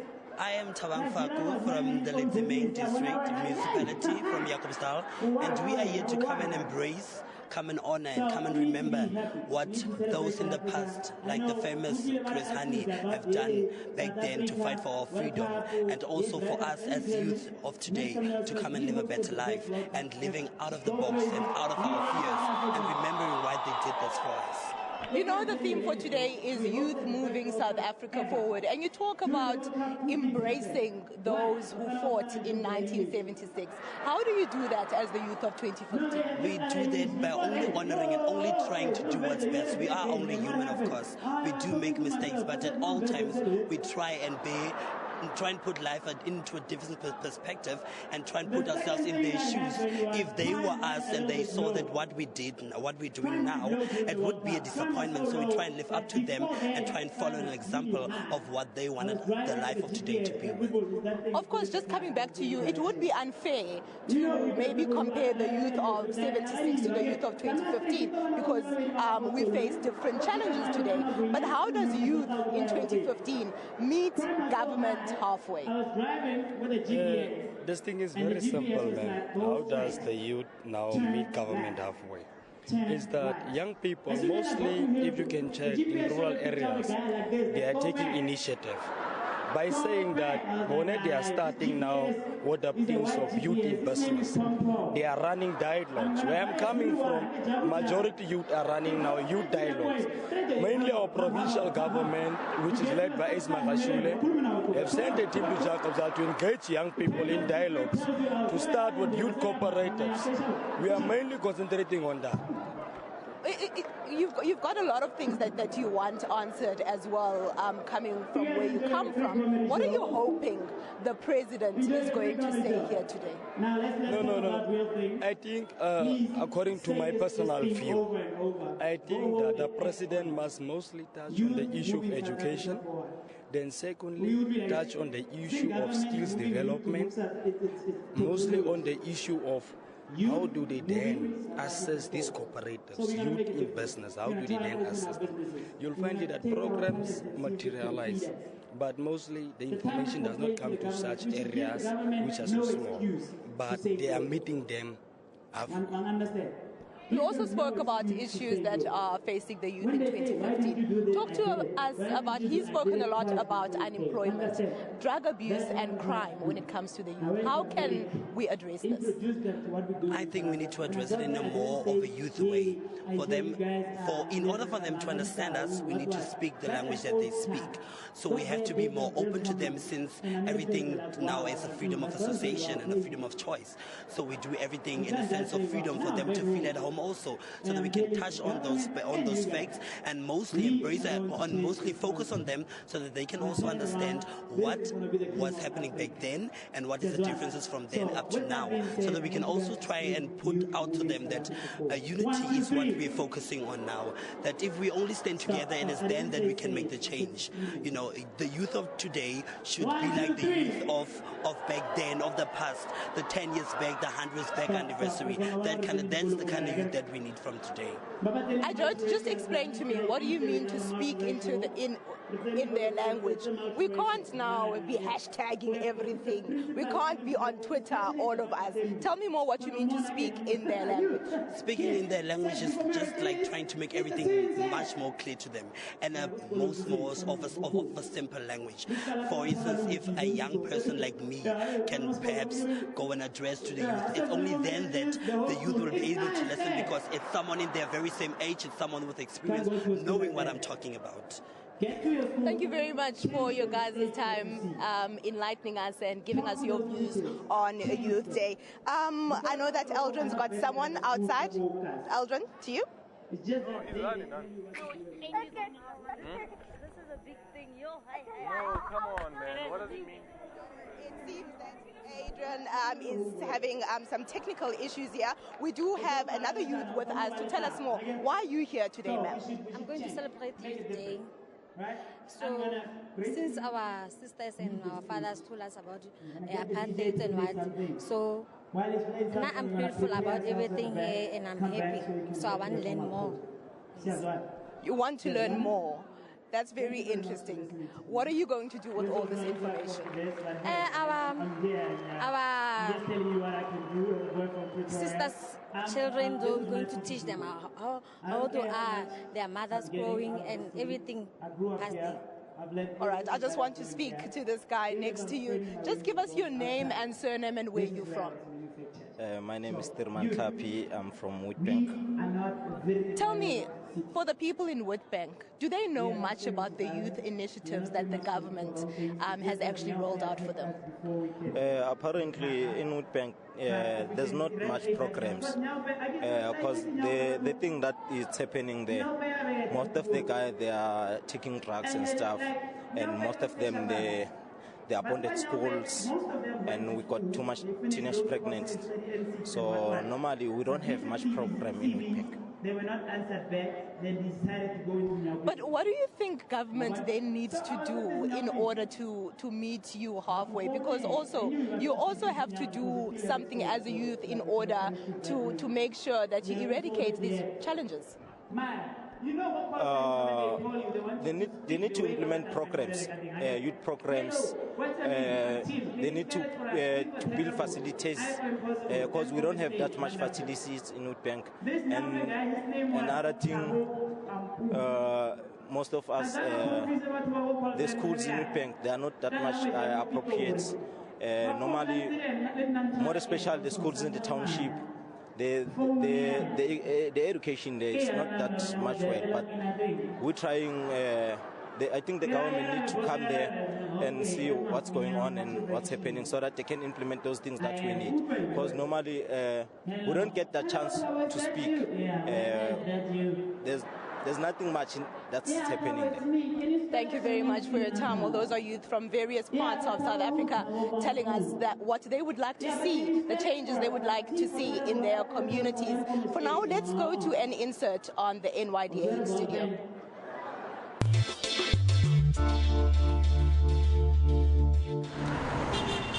They could be seen as a nuisance on the road, and every day they push their trolleys filled to the brim with recycled materials, hogging the driving lanes. But for these trolley pushers, it's the only way to make a living. And now a young entrepreneur has a safer answer. Sfiso Ngobese left his lucrative banking job in 2010. He started a business manufacturing trolleys. It's equipped with reflectors and brakes. We are in the process of rolling out about 200 base trolleys in the region of Gauteng with some of our partners, including the IDC. Looking back, it was definitely worth it to take the step that I took. Sfiso could not have made it without government assistance to kickstart his business. We launched the NYDA Business Grant Program, which thus far has assisted 1,043 micro and small youth-owned enterprises with almost 29 million rand in the last financial year. Over and above this, more than 62,990 youth-owned enterprises have been supported with some kind of business development support to grow their businesses. But even with Sfiso's success, many more need a helping hand. By the end of 2014, over 730 million rand was spent by government to support over 15,000 youth enterprises. I'm confident that the establishment of the Small Business Development Department by the President Zuma last year will further consolidate the expansion of youth entrepreneurship in our country.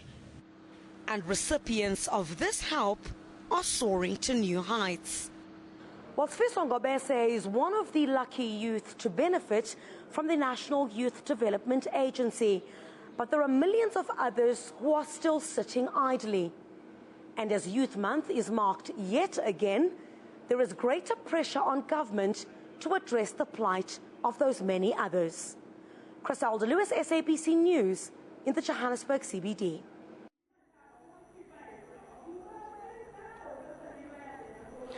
We continue with the live coverage of the June 16, 1976 commemoration happening right here at the Tshwane Event Center. My name is Aldrin St. Pierre, and I'm here coming to you live from the center with my colleague Unomawetu. And as the young people are making their way to the event center where President Jacob Zuma will deliver the keynote address later on today, we had a few discussions with other young people about exactly some of the challenges they face. And one of those people that I've spoken to is Mandy. Mandy, just quickly tell me about some of the challenges you think young people face and some of the discussions you would have with your friends, for instance. Teenage pregnancy, it affects us a lot. And also unemployment. Most, like when we're done schooling and with our tertiary levels, we don't find jobs. It's so hard for us to go further with our studies and to find jobs. I feel as if that is the challenge that we are facing as young youth. Sorry. And speaking about teenage pregnancy, for instance, is that the immediate question that comes to mind is the reckless sexual behavior of young people. When you speak to your friends, what do you say to your friends, and what are the discussions that you guys have when it comes to around sexual behavior of young people? We try so hard to eliminate teenage pregnancies. It's because we know, if you are pregnant at the young stage, there's no way going forward. There is a way, but it's really hard going forward as a teenager. Yeah, and we just try to give to give each other advices, not to have unprotected sex. I'm gonna ask you a quick question right now. Okay. The idea that, for instance, the Department of Basic Education wants to introduce condoms in schools, is it something that you would vouch for and say, yay, this is something that we can do considering the HIV rate and, as you spoke now, of teenage pregnancy, or not so much, not something that we should think about at the moment? It's not something we should think about. If we think about it, that means we're giving our children an opportunity to do it, of which it's wrong. We want this to end. We don't want this to carry on. If we bring condoms and stuff at school, that means we're allowing the youth to do it, and it's wrong. If we want to say no to it, we don't bring it, and we just have to have this rule that says we need to have a rule that brings the youth a hard law. I don't know what we can say what it is, but we need to come with this law that will eventually eliminate teenage pregnancy. Okay, yeah. And perfect. Speaking about bringing in laws, that would mean that young people will have to participate in political forums and where where legislations are being made, and when there are draft issues, young people should be part of that. And I was speaking to you, Tebogo, earlier on, and you were saying that you just don't believe in politics. To be honest, Yes, that's what I said. Because politics, to me, they're just a waste of time. I mean, the government promises this, but at the end of the day, they don't deliver. When it's time for us to vote, yes, they do what they need to do at that time. But after voting, they don't do that. They don't deliver. So what do we call that? Why should we believe in politics where people, they just promise things that they don't want to deliver, or they promise things they know that they won't be able to deliver? In the future, they don't deliver. It's at that moment, they just brainwashing us. Yeah. Okay, perfect. We're now going to go back inside where the event is about to get underway. Deputy President,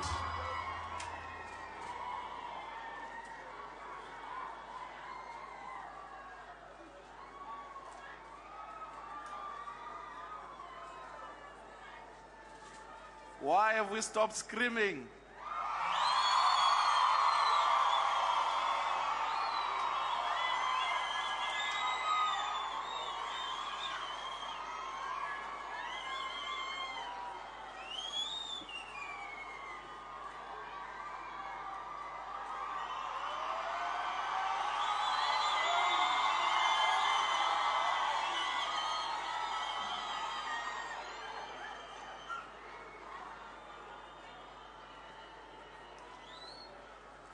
Thank you.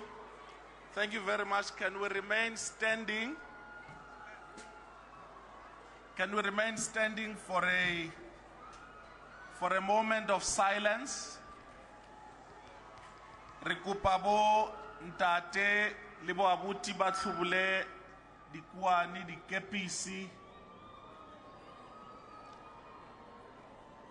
Rikupa litlubule dikepisi, so that we observe a brief moment of silence.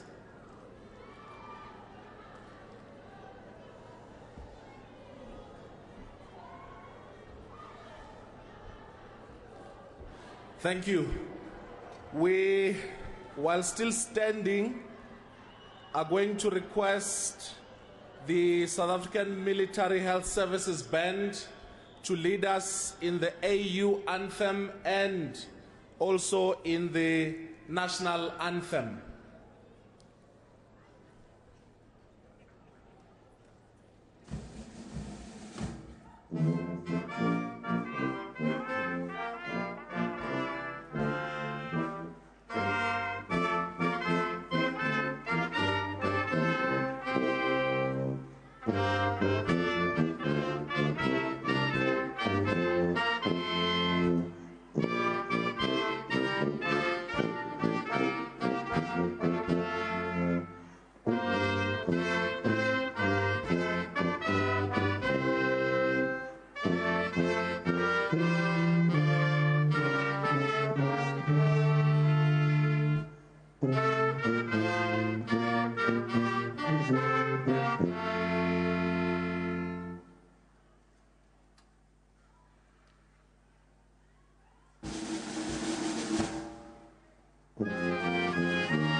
NY? NY? Youth moving. Youth moving. Thank you very much. You may sit. My name is Buti Manamela. I'll be your program director today, and with me is my colleague Stella Ndabeni, Deputy Minister Stella Ndabeni, who's here, who together with her we will be running the program today. We would like to welcome all of you to this important commemoration and celebration of June 16. Your Excellency President Jacob Zuma, Deputy President Cyril Ramaphosa, the Premier of Gauteng, Mr. David Makura, the Acting Mayor of the city of Tshwane, Ms. Yolanda Masilela,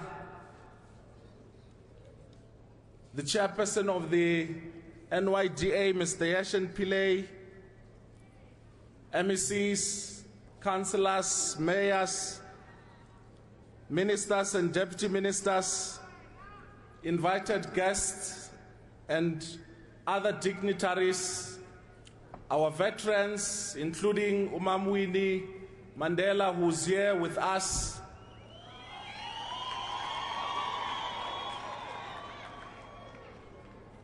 Today marks the 39th anniversary of June 16, 1976, and therefore a commemoration of our country's Youth Month. We remember the courage, resilience, bravery, fearlessness of the young people who stood firmly against the ugly system of apartheid and proclaimed enough is enough.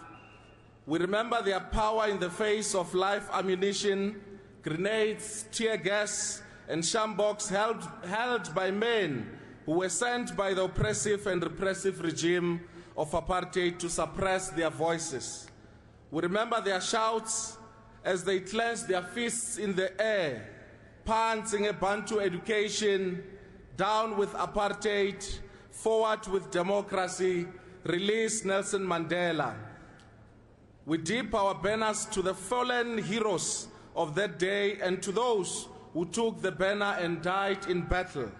In the streets of Soweto, of Seshego, of Guguletu, of Mdantsane, of Michelle's Plain, Chatsworth, of Tabong, Uppington, Easteres, Mafikeng, Atteridgeville, Mamelodi, and everywhere, and every corner of our country, and who joined the cry for freedom in our lifetime. We also remember Tsietsi Mashineni. We remember Khotso Siatlulo. We applaud Mafi Murobe, Seth Mazibuko.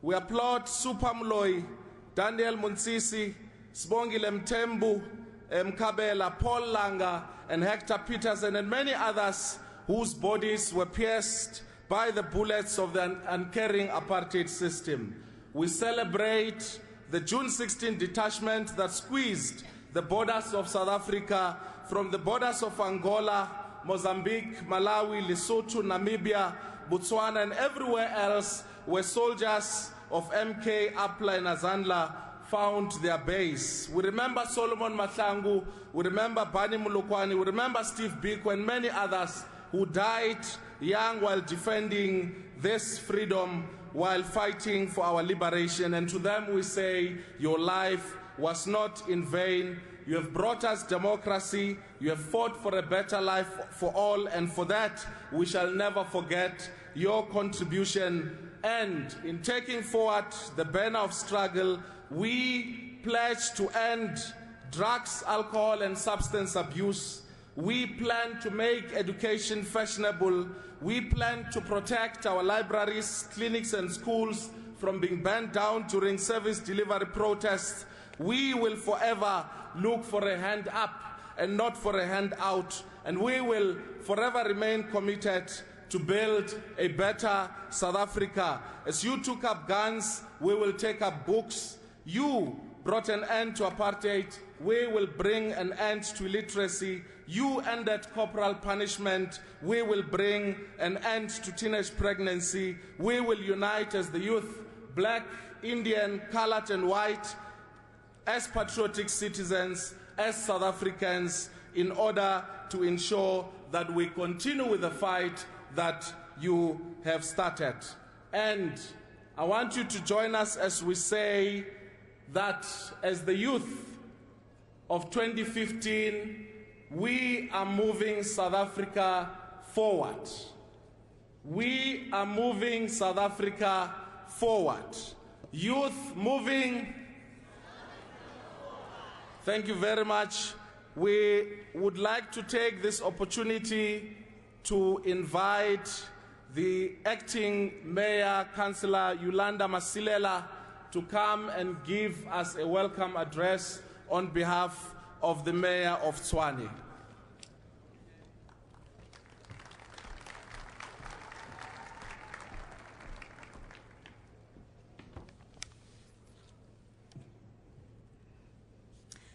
Thank you very much, Program Director, Deputy Minister Butima Namela, and also Stella Dlamini.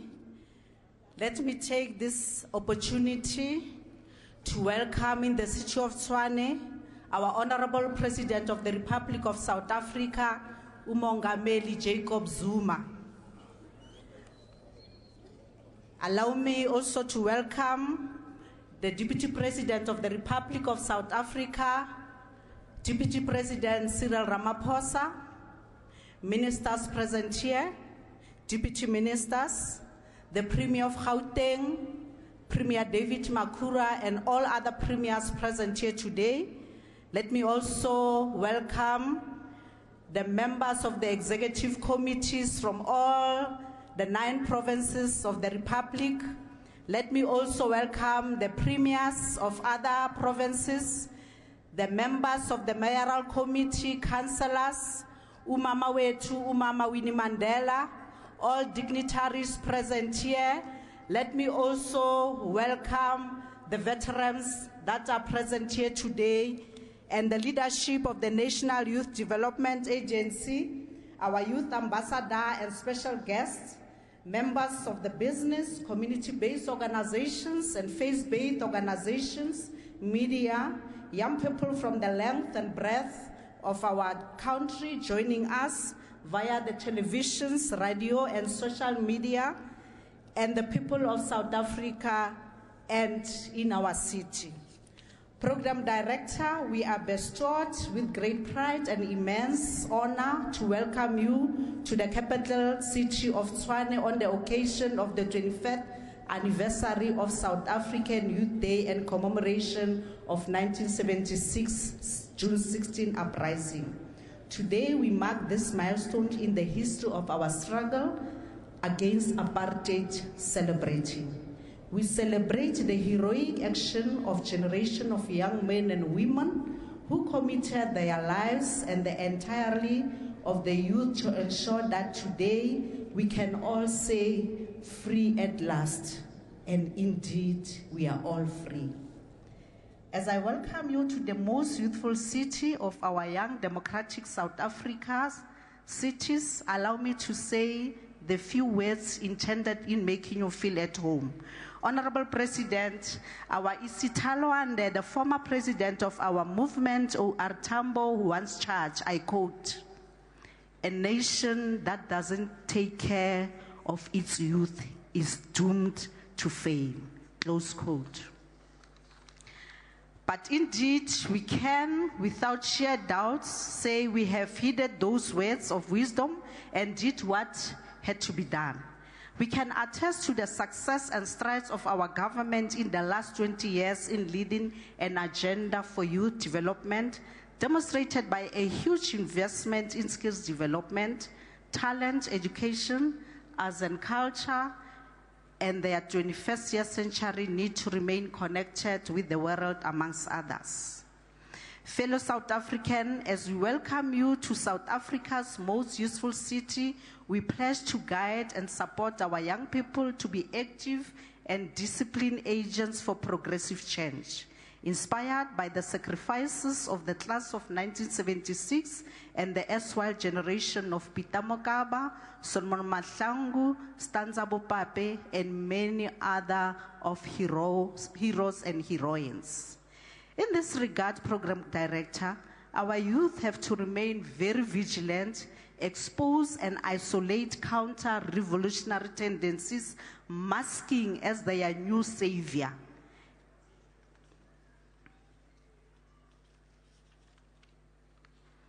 I'm very confident that today, with the entire country behind us, our youth will find the same spark as in 1976 and start a new revolution and innovation solutions for the greater good of our society so that we can indeed take South Africa forward. Even though ours is a cold winter, we are not in cold because this is not a winter to despair, but a winter of hope as we celebrate with our youth and continue our journey to take South Africa forward. Mr. President, we await to listen attentively to your message as young people of our country. And again, we are saying welcome to Tshwane, a capital city which belongs to the youth who live in it, black and white. We are waiting for the marching orders. Thank you very much, President of the Republic.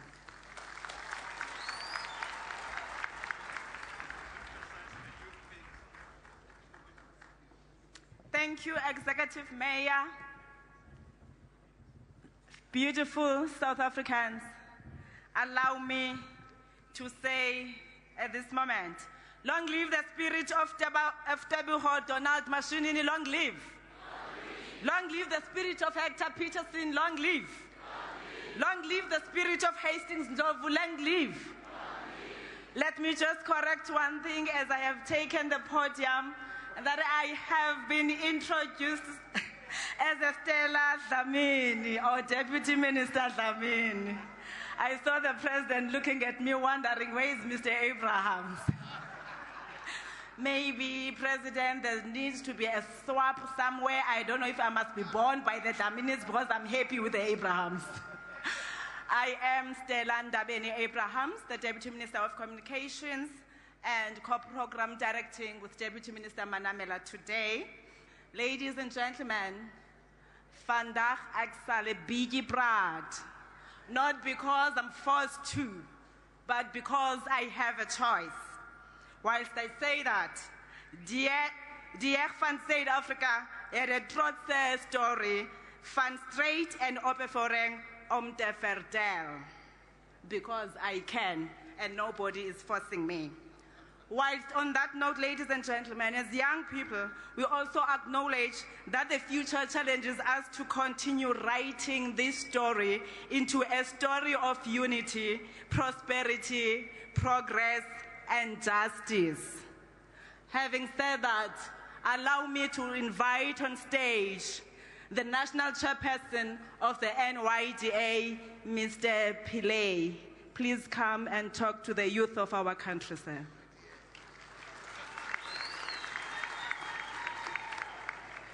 Viva NYDA, viva! Viva NYDA, viva! We are young and we are alive. We are young and we are alive. President of the Republic of South Africa, His Excellency, Mr. J.G. Zuma, Deputy President of the Republic of South Africa, His Excellency, Mr. Cyril Ramaphosa, Minister in the Presidency for Planning, Monitoring and Evaluation, Mr. Jeff Radebe, and all ministers present, Deputy Minister in the Presidency for Planning, Monitoring and Evaluation, Mr. Buti Manamela, and all Deputy Ministers present, the Deputy Executive Chairperson of the NYDA, Mr. Kenny Morolong, and all board members of the NYDA present, together with the NYDA CEO, Mr. Katura Makumba. Let me also greet in our midst the President of the Pan-African Youth Union, Ms. Francine Lumunya, who joins us today at this very auspicious occasion. Premier of the Gauteng Province, Mr. David Makura, and all premiers present. The acting mayor of Tshwane Metro Municipality, Councillor Mabusela, Comrade Winnie Mandela, George Bizos, Ashish Takar, and all distinguished guests who are present. Leadership of the Progressive Youth Alliance, fellow South Africans. The major factor of hope is the youth. In 1976, the youth of our country gave hope to a crying nation to break free from racial oppression. Today, the hope of our country lies once again in the youth to ensure peace and prosperity for all. As young South Africans, we must accept the responsibilities of today that go with the opportunities of today. The responsibility to end racism and all forms of discrimination. The responsibility to end poverty and class inequality. The responsibility to ensure that our people have access to basic services. The responsibility to care for the elderly. These are our responsibilities as the youth of today. And fundamentally, the responsibility to be educated, productive, and contributing citizens. We are pleased that more young leaders are in cabinet than ever before, and we must salute them for leading us with great humility and idealism. As the youth, we must talk about racism and we must end it. We must talk about class inequalities and we must end it. Let us not be swayed by the dictates of past generations and the diverse elements in our society. Let us make up our own minds and declare unequivocally that race and class shall be a thing of the past. The power of our diversity can lead to greater socio-economic advances and more opportunities for all of us to prosper. Thus, we must unite in action. In the lake of our democracy lurks the two-headed serpent of racism and tribalism. It is only when this poisonous serpent is destroyed and buried in the graveyard of apartheid sins that we will truly experience the joy and pleasures of a united democracy.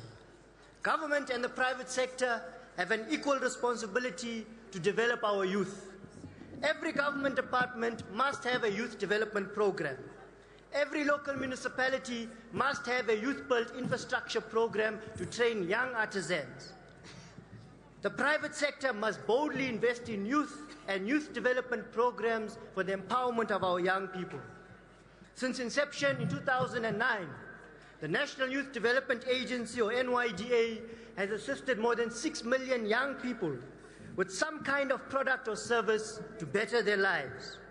The NYDA grant program for youth-owned micro-enterprises has been extremely successful, and the Solomon Mahlangu Scholarship in memory of our great fallen hero, Comrade Solomon Kalushli Mahlangu, continues to promote a culture of excellence, rewarding the poor and rural who excel in their studies. As the NYDA will continue to prioritize programs on education and entrepreneurship, we remain focused on our mandate to mainstream youth development into society and to facilitate youth development with all sectors of society. We will move with speed, Honourable President, to develop the integrated youth development strategy for the implementation of the new National Youth Policy 2020. This policy will provide the guiding framework for all social partners on matters of youth development. We will work tirelessly to ensure that a minimum of 1 million young South Africans will enroll onto the National Youth Service Program. And by so doing, we will make community service fashionable amongst the youth of our country. In celebrating 60 years of the Freedom Charter, we must celebrate the progress made in opening the doors of learning and culture for all. As we do so, we must acknowledge that many deserving young people still struggle to access education and higher education in particular. We must celebrate the great strides we have made in promoting a culture of entrepreneurship amongst the youth of today, whilst we acknowledge that many young and established entrepreneurs still lack the means to be job creators and future captains of industry. We must celebrate the defeat of the apartheid regime, and in doing so, we must acknowledge that much more needs to be done for the gains of our democracy to be felt by the toiling masses of our country. Former President Nelson Mandela once said, "I have walked that long road to freedom. I have tried not to falter. I have made mistakes along the way, but I have discovered the secret that after climbing a great hill, one only finds there are many more hills to climb. I have taken a moment here to rest, to steal a view of the glorious vista that surrounds me, to look back on the distance I have come. But I can rest only for a moment, for with freedom comes responsibilities, and I dare not linger, for my long walk has not yet ended. We call and we say to all young people, let us be like Madiba and continue the long walk to peace and plenty for all. I thank you.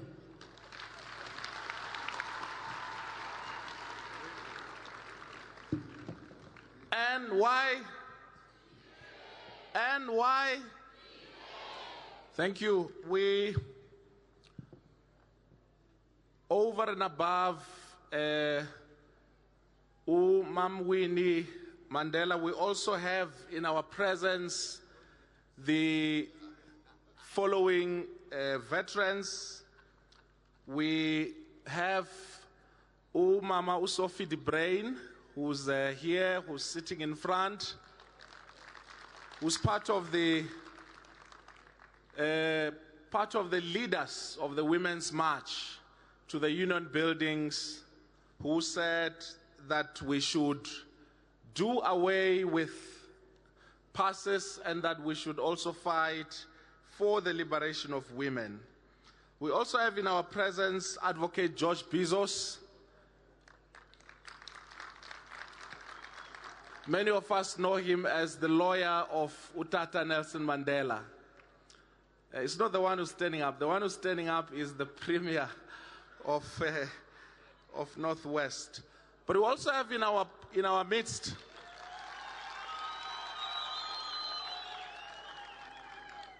thank you. We also have in our midst ministers, deputy ministers. We have MECs. We also have young people from different provinces. We have young people from Free State. We have young people from Mpumalanga. We have young people from Northwest. We have young people from Limpopo. And then the host, we have young people from Gauteng. And then we have young people also from the continent. We have in our midst the president of the Pan-African Youth Union, Ms. Francine Nuyumba. She's here in our midst. As we know that we just concluded the African Union Summit, the AU Summit, which was held in Sandton. Now, these beautiful school children, school kids, boys and girls on my left, sang brilliantly the AU anthem. So we thought, because when the army was performing the AU anthem, many of us don't know it, and we should learn it. That's the declaration we made as part of celebrating Africa, the African Youth Month. So we're going to ask them to perform it again, and as they perform it, the lyrics will be on the screen. So we ask you to stand up again so that we sing the AU anthem, the African Union anthem. We will be biting our tongue now and then. It is there also, if you can't see on the screen, it is here on the program at the back of the program. So we'll be biting our tongues. We're beginning.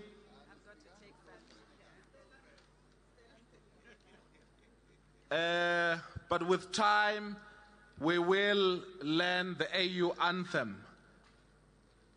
The school children will be singing it.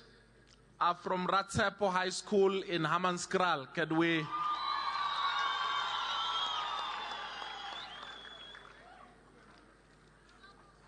You can start.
Thank you, ladies and gentlemen. We can now sit down.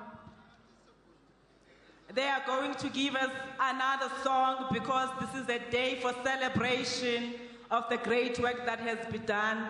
Beautiful brothers and sisters over there, please proceed.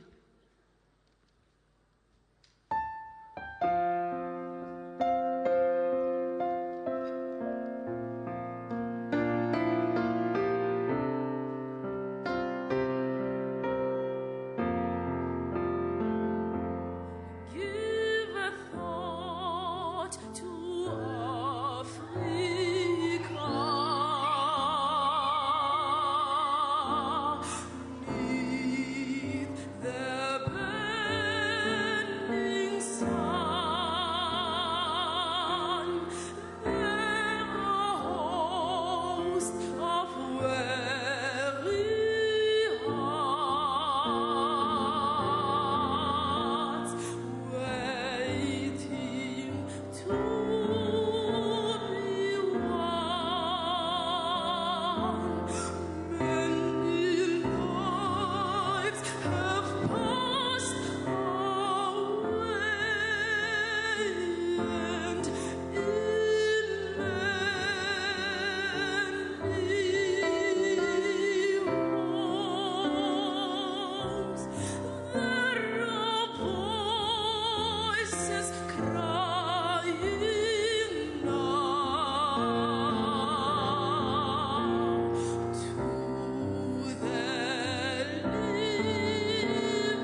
Indeed, ladies and gentlemen, they do deserve that standing ovation. If the future of our country looks bright like them, indeed, Mr. President, you have no reason to worry. Ladies and gentlemen, we are here to remind ourselves that the struggle continues. Yesterday is not ours to recover, but tomorrow is ours to win or lose. As I have said that, I would like to invite Dr. Kwele, who is the Acting Minister of Arts and Culture. Minister, please address us.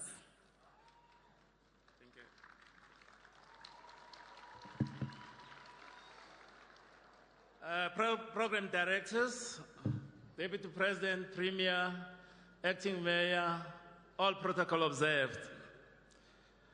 My task is a brief one, to introduce the main speaker for the day. Just to remind us that President Zuma was once a young person. He was once a young revolutionary. He lost his father at a very early age, after which his mother had to work as a domestic worker in Durban. By the age of 15 to 17, he took odd jobs to supplement his family income. Due to difficulties at home, he did not receive any formal education or schooling. As a young worker, he was influenced by the struggles of the trade unions, and at the age of 17, he joined the African National Congress. In 1960, the ANC was banned. 2 years later, he was recruited to the Umkhonto weSizwe at the age of 20. President Zuma was subsequently arrested in June 1963 near Zeerust in Northwest Province and was sentenced for 10 years in Robben Island. When he began to serve his sentence, he was only 21 years. In 1973, he was released from the prison and he went into exile in 1975 at the age of 33, for which he spent the next 12 years both in Swaziland and Mozambique, where he was receiving thousands of young people who left South Africa after the wake of 1976 Soweto uprising. During his term as the President of South Africa, His Excellency Comrade Jacob Zuma put youth issues at the center of his administration by announcing, among others, things, placing education at the apex priority and prioritizing youth development. During his administration, the enrollment of youth in higher education institutions has increased tremendously, with enrollment in further education and training colleges having gone up by more than 90%. In his second term, he has already seen the expansion of higher education access, given the building of 2 universities in Northern Cape and 1 in Mpumalanga, and a new standalone institution for health services here in Gauteng. Just past week, he launched the Presidential Youth Working Group, bringing together government and youth organizations to promote youth participations in the governance and policy making in order to build a better life for the young people.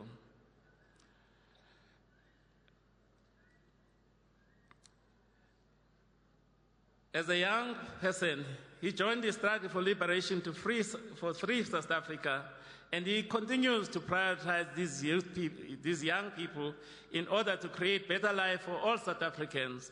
Despite serious challenges we are facing as a nation, he is self-educated, intellectual, and remains exemplary to all young people that we can succeed even against all adversaries.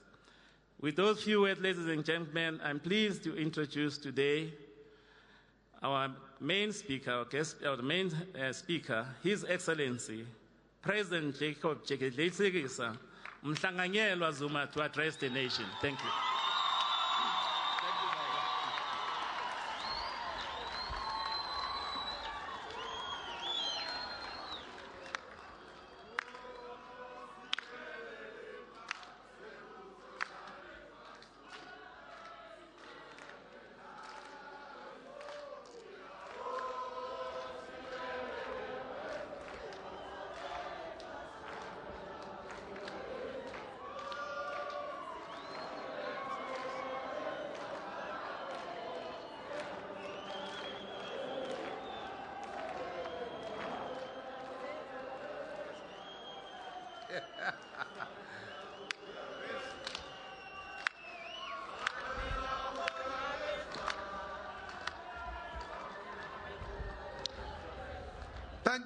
Thank you very much. Thank you very much indeed. Minister Kwele, I don't know why you say when I was young. I am young. What's your problem?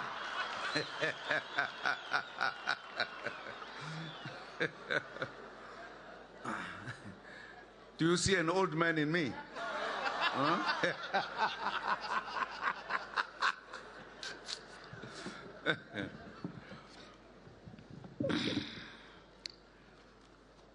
Thank you very much, firstly, directors of the program, Deputy President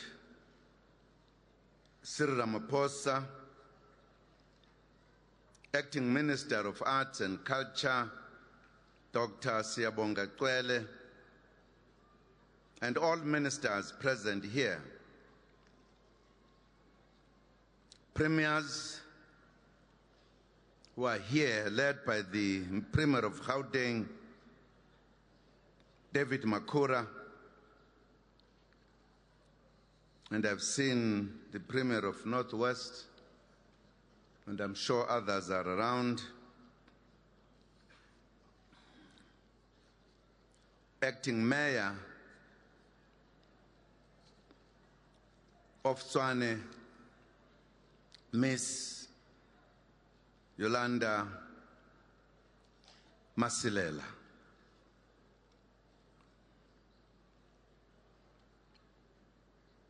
Councillors present here, MECs, members of Parliament, National Parliament, and provincial legislatures, members of the Diplomatic Corps, Mama Winnie Madikizela Mandela,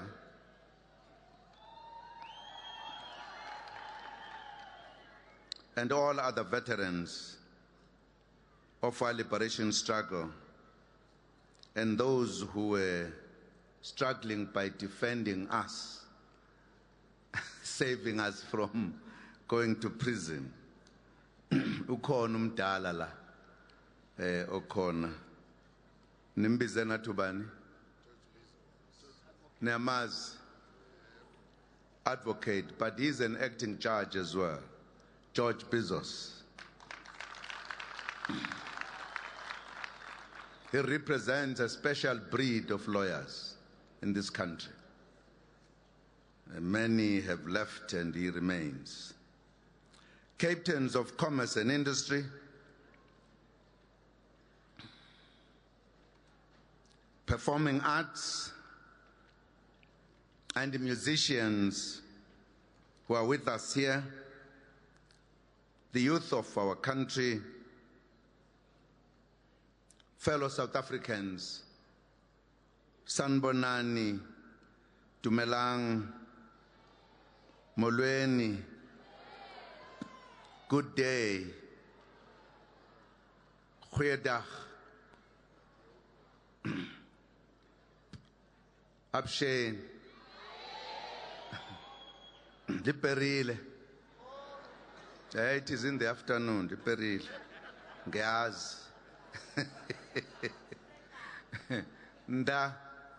Dando. Navrua. Avua.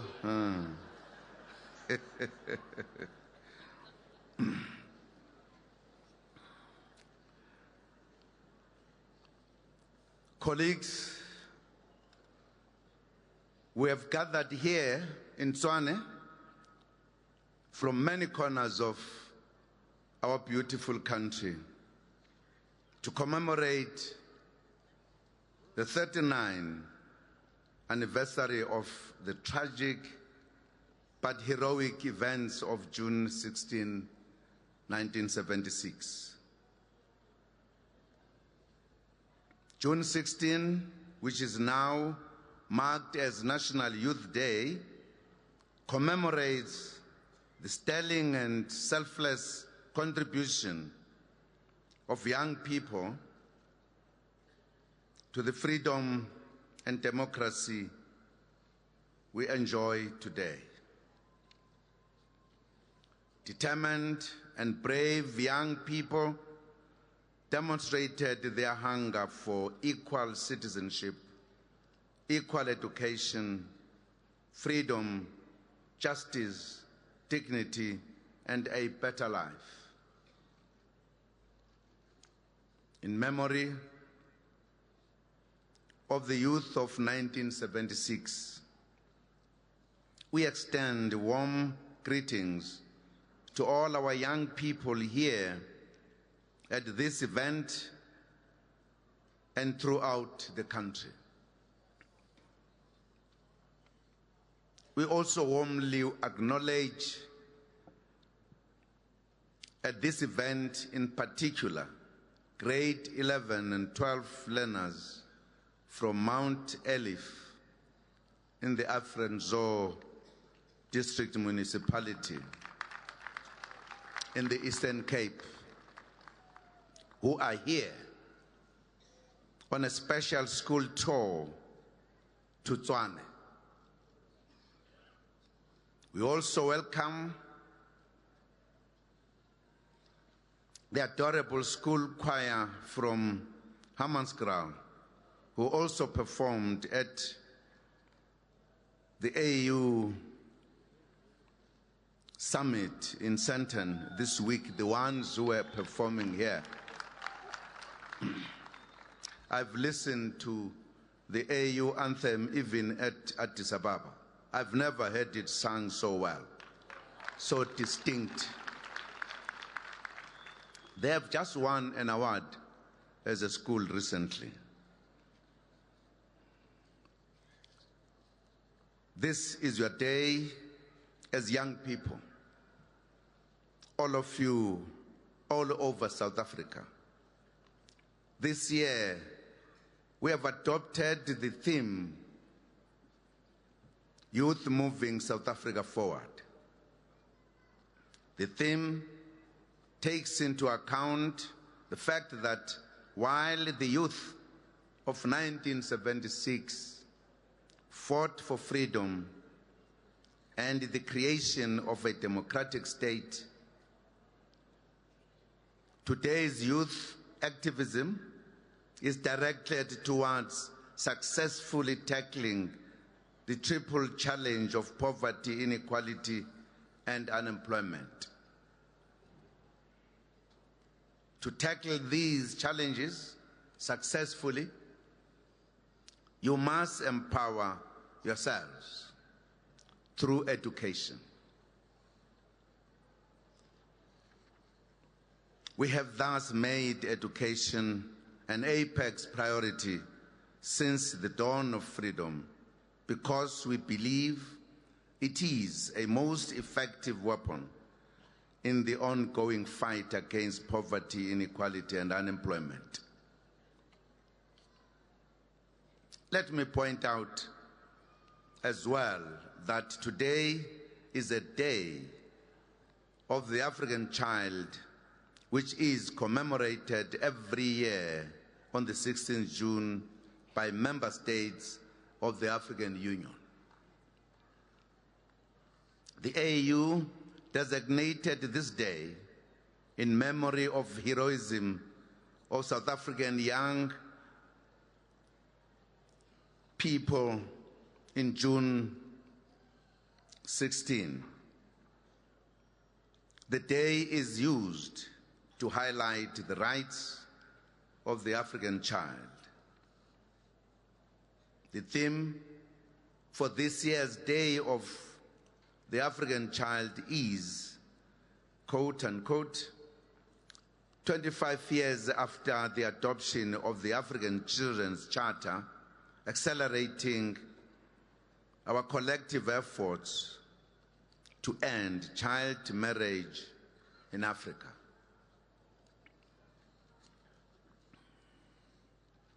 The AU chose this theme in order to intensify efforts of ending child marriages in many parts of the continent, including our own country, where such practices still happen through customs such as ukutwala.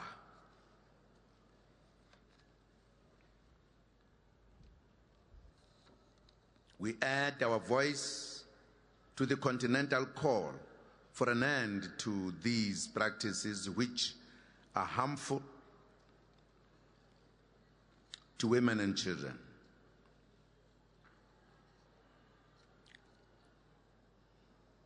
This matter was discussed as well at the 25th session of the Assembly of Heads of State and Government of the AU that we had the honor of hosting in the past week, ending yesterday, June 15. Issues on the table include, among others,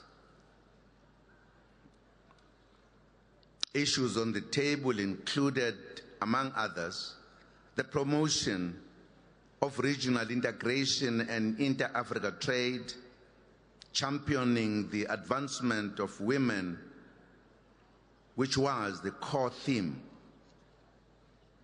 of the summit, and also promoting peace and security and achieving sustainable development. The ultimate objective of the AU is to make Africa peaceful, stable, and prosperous. The successful summit took these objectives forward meaningfully. Compatriots and friends and dear young people, the 2015 Youth Day is highly significant as South Africa marks 60 years since the adoption of the Freedom Charter in Kliptown in 1955.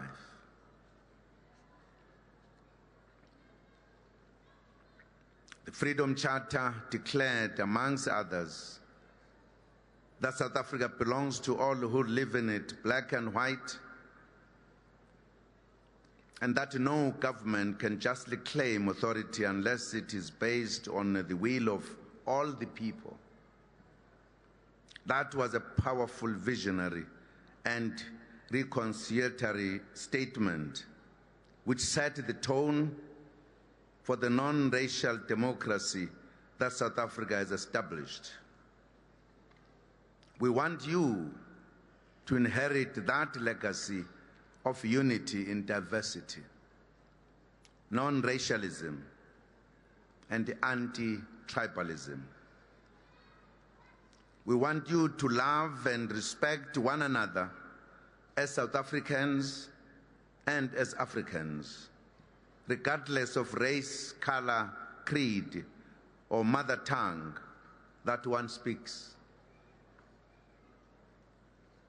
That is the South Africa that many of our illustrious leaders, such as Oliver Tambo and Nelson Mandela, fought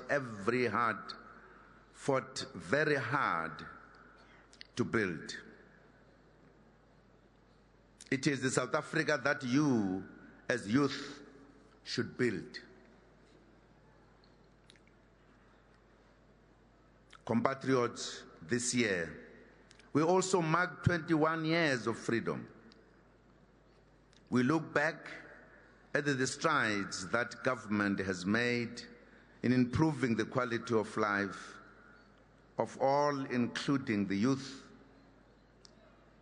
and work that must still be done by all of us. The Freedom Charter states that the doors of learning and culture shall be opened. In this vein, education continues to receive the biggest chunk of the national budget as our weapon for socio-economic development. Government currently invests more than 6 billion rand on the National Student Financial Aid Scheme to provide support to young people who are unable to pay.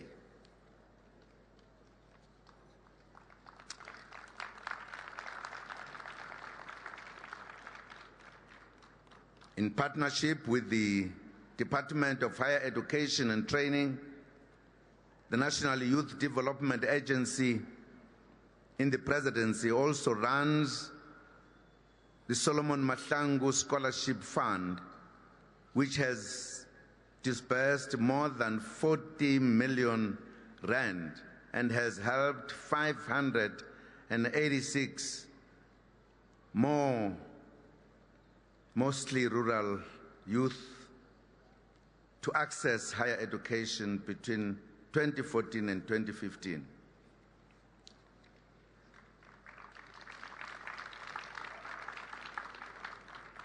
Several government departments also provide bursaries in various fields such as social work, science and technology, teacher training, medical training, and many others to open the doors of learning to the children of the poor and the working class.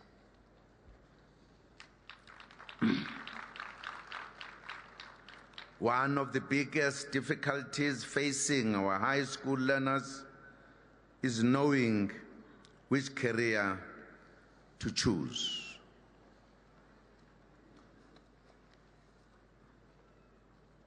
In this regard, almost 900,000 young people were supported through the ND Gimangamabomla. Nina nite wena baba. Ute NY, then others say DA. Ay, doesn't sound nice.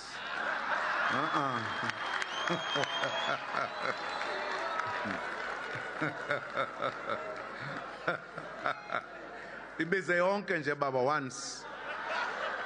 NYDA, then the sense is there.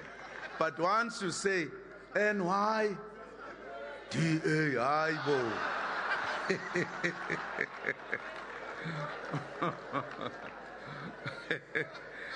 Ngono sishintshe baba. Through the NYDA's career guidance programs.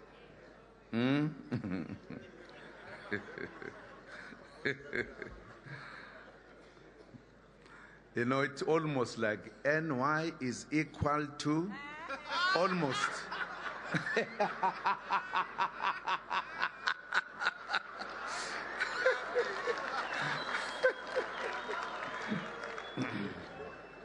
Asesivumelene ngeke sayisho banzi.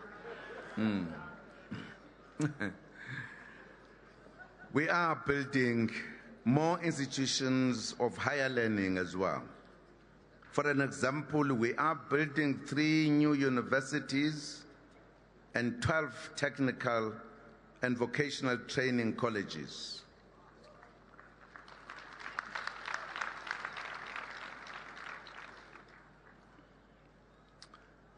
Last week, I had an occasion to meet the Minister of Higher Education. Is he here? not here. But the deputy is around, I'm sure, as a youth. Yeah, Nangu. And we're talking, he was giving a report about the 2 universities and 12 technical colleges. And I said, I'm not satisfied. I know we don't have the money. I said, I know we don't have the money. But what I want to see is a total plan, Deputy Minister, which says, in terms of our population, we need so many universities. Right? You can then proceed to say, for now we're building 2, but the total is so much. Because education is key. Now,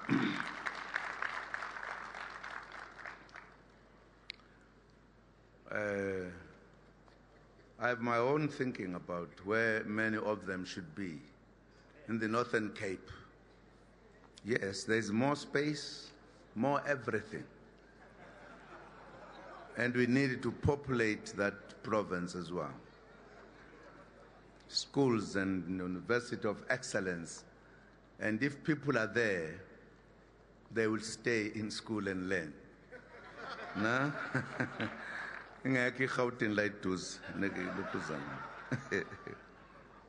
But it's, fortunately, the minister responded, they are working on the total plan. And the deputy minister is nodding to agree. I said, I want the country to know that this is what we are aiming at. Whether we'll finish them in 10 years or less or more is a different story. But we have started with 2, but we need so much. That must also influence the budgeting. Because budgeting and investing in education is a wise thing to do. Absolutely. Then you can collect all these young people who are loitering around and push them to schools. And once we have enough, we will have some, perhaps 1 or 2 in one of the islands. Those who are a little bit naughty, we take them to those universities.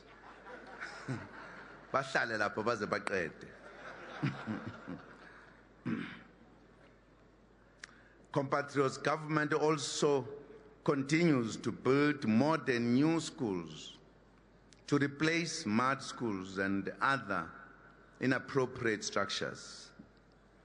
Our youth has responded positively to our promotion of education. They continue to flock to higher education institutions each year seeking education. However, another problem still remains. The economy is not growing as fast as we want and is not creating as many jobs as we need. As a result, many of our graduates sit at home without jobs.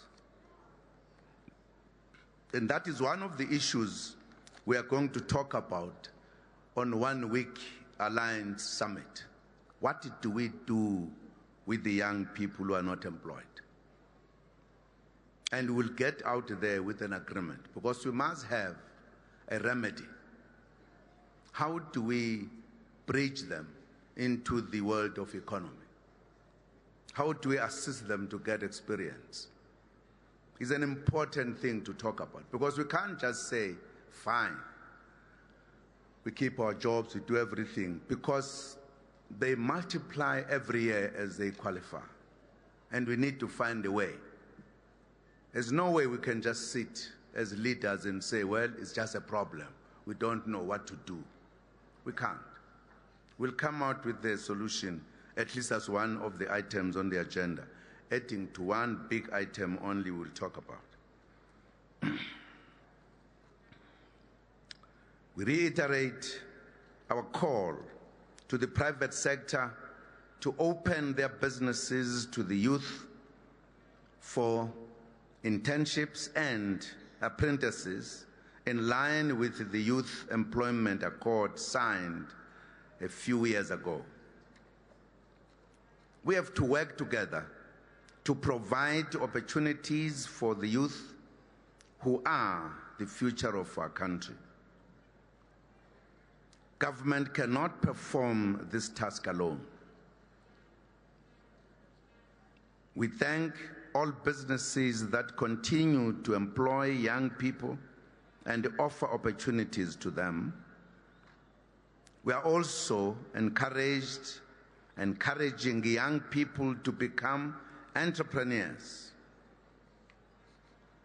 The Industrial Development Corporation, in partnership with the NYDA and the Small Enterprise Finance Agency, have ring-fenced 2.7 billion rand over the next 5 years for young people to take up opportunities in businesses. And in the last financial year, the NYDA supported 1,043 micro and small youth-owned enterprises. Furthermore, the NYDA has provided non-financial business development support to 62,990 young aspiring and established entrepreneurs. Other services provided to youth includes national service training through programs such as the National Rural Youth Service Corps, in which young people are provided skills in fields such as construction and agriculture, as well as discipline and good citizenship. The successful expanded public works program also provides opportunities of training and short-term employment for young people. We have urged government departments to market the various training and development programs that they offer nationally and provincially, as well as in municipalities in the country. Already, various ministers and deputy ministers are engaged in a month-long Imbizo program engaging our youth in various corners of our country to inform them of opportunities that exist. Once young people take up these opportunities, their lives will improve further. Young people have informed us that what they also need more is a listening ear from the authorities. That is an accusation to us that we are not listening. In this regard, we held the inaugural meeting of the Presidential Youth Working Group on the 9th of June, in which we held 5 hours of discussions with leaders of more than 20 youth organizations. The working group is a platform of the youth to participate in government policy making. They need to influence our policies, particularly when it comes to the youth. It will enable young people to sensitize us about their needs and assist in enhancing these policies for better future outcomes for the youth.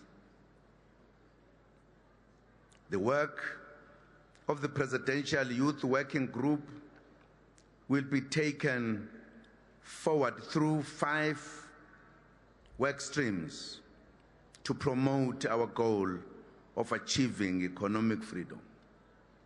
These are economic participation and transformation, education, skills and second chance, health care and combating substance abuse, nation building and social cohesion, and building effective and responsive youth development institutions. Our work is informed by the new National Youth Policy 2020, which is anchored on the National Development Plan. The policy seeks to address head-on the challenges of joblessness, poor skills levels, poor health care access, as well as substance abuse, which affect our youth. Fellow South Africans, indeed, while working to solve all the problems affecting young people, we are also celebrating the achievements of our youth.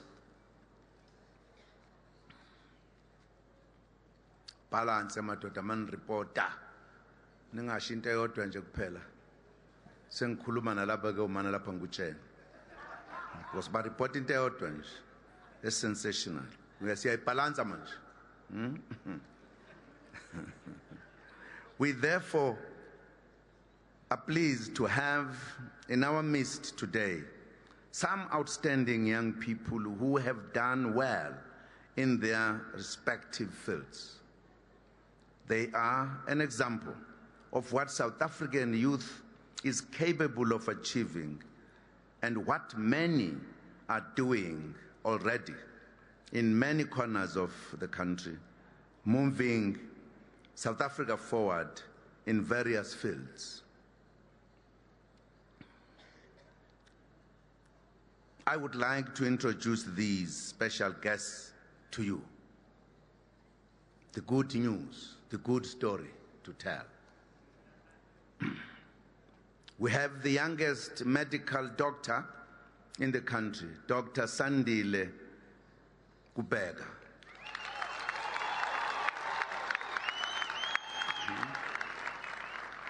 Thank you. He completed his medical degree at the University of KwaZulu-Natal when he was only 20 years old. Absolutely. Only a child of a democratic country can finish at that age, not so. Free mind, you know. We are proud to introduce our own 25-year-old rocket scientist, Siyabukela Uza from Umtata.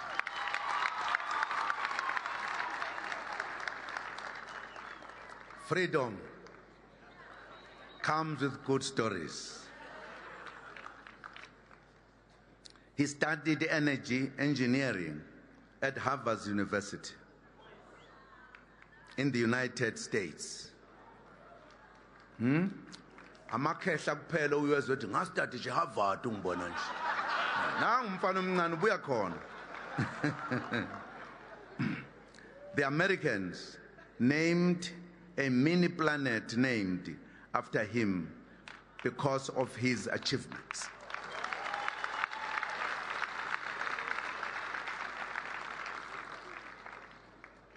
We also have the youngest pilot in the country, if not the world. Our 18-year-old grade 12, Marcela Nenab.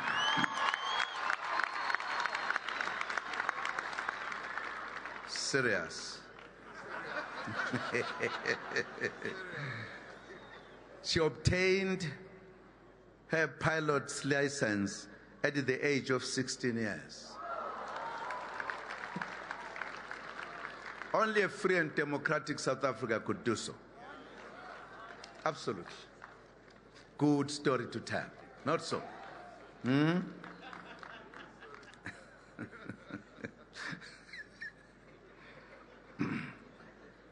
are also proud to introduce a young scientist who has developed the world's first functional digital laser, Dr. Sandile Ngobo, who works,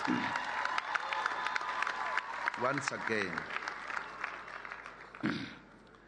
who works at the Center of Scientific and Industrial Research, CSIR, here in Pretoria.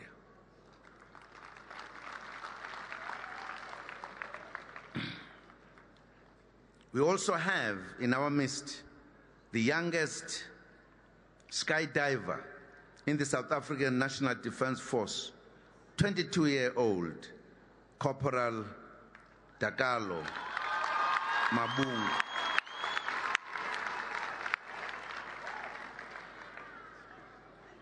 From Chakuma village in Venda, Limpopo.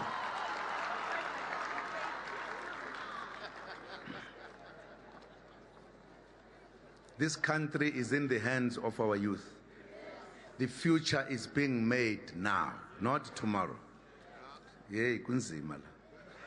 Hey, andisazi kahle. We want more young people to become achievers in sports. In this regard, we congratulate Sithelo Mlambo from Umlazi Township in Durban. The winner of the Karate World Cup competition that was recently held in Durban.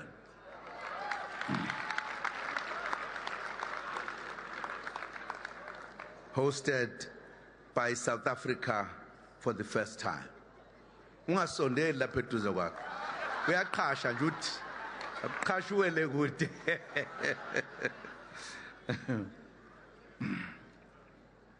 We also acknowledge young people who have ventured into business supported by the NYDA. Patrick Mapetla from Khamahlala.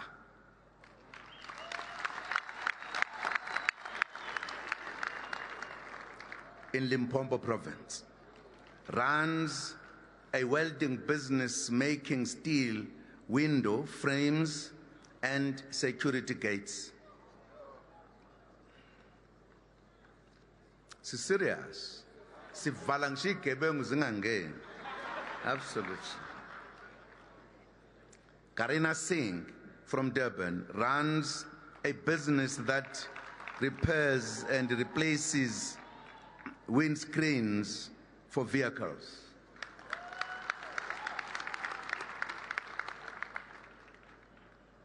Beauty Mutsepe from Johannesburg.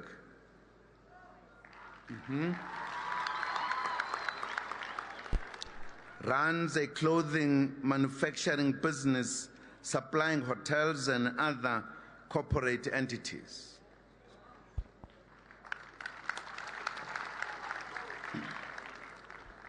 Ungasho ukuthi ngiyoba usomabhizinisi mase ngikhulile.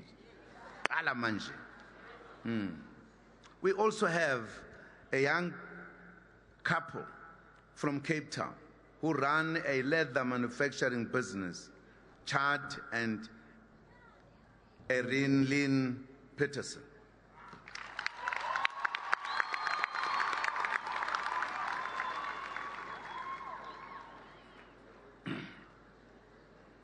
Compatriots, we are also very proud to see young women entering technical fields. We welcome Unati Hlalele, an electrical engineer at Eskom. Electrical engineer at Eskom. That's why, as you can see, the load shedding is disappearing. Absolutely.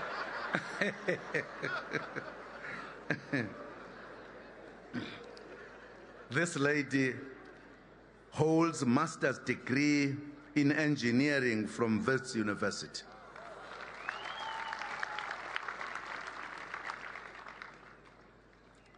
We also have a professional instrument mechanic, Motsidisi, Mofokeng, who qualified at the Setibeng Technical and Vocational Education and Training College and served her apprenticeship at Rand Water.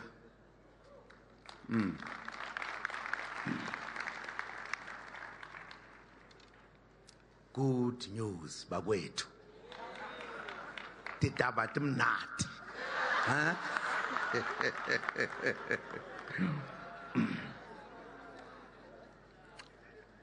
We also welcome a senior chemical engineer, Lungi Swazuma, who holds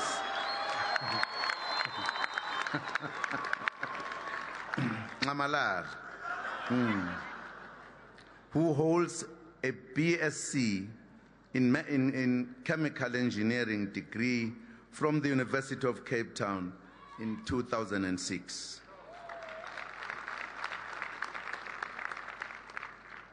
We congratulate these young achievers. Our message to our youth is that it is possible to make a success of your life in your country, South Africa.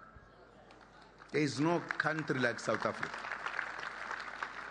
I can tell you, I can whisper to you, I have traveled the world. There is no country like South Africa. It's a very special people.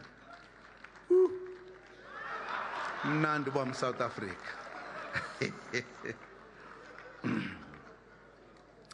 While we continue to provide financial support to young entrepreneurs, we know that young people need more than that. They need coaching and monitoring and mentoring by those who have made it, our captains of industry and commerce. To this end, I'm very happy today to announce a critical partnership between the NYDA and the Global Mara Mentor Foundation. This partnership will introduce the Mara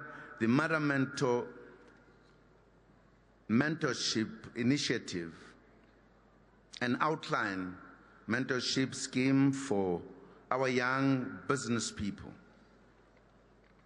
Maramento was founded by Ashish J. Taga,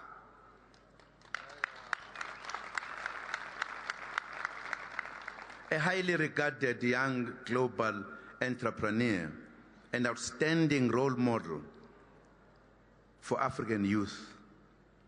He is also our special guest today, having flown from Dubai, where he is now based, to be part of this occasion.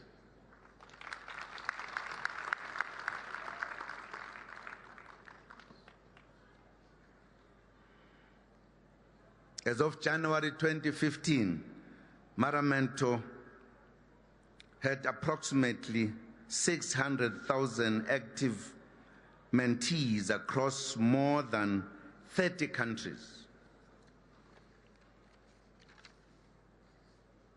We want South Africa, we want South African youth to be part of that collective of empowered global youth. I had an opportunity to listen to his story. He started from nowhere. He told me the story during the World Economic Forum. He was one of those who was born in Uganda and was part of those families that were chased out by Amin because they were Indians. And they went to London with nothing. They started from scratch. And he has worked, came back to Rwanda, to Tanzania, everywhere. He loves Africa. He wants to do everything for the continent. and they've linked up with the NYDA. Uyazi ukuthi ngisheshisa kanjani ba? NYDA.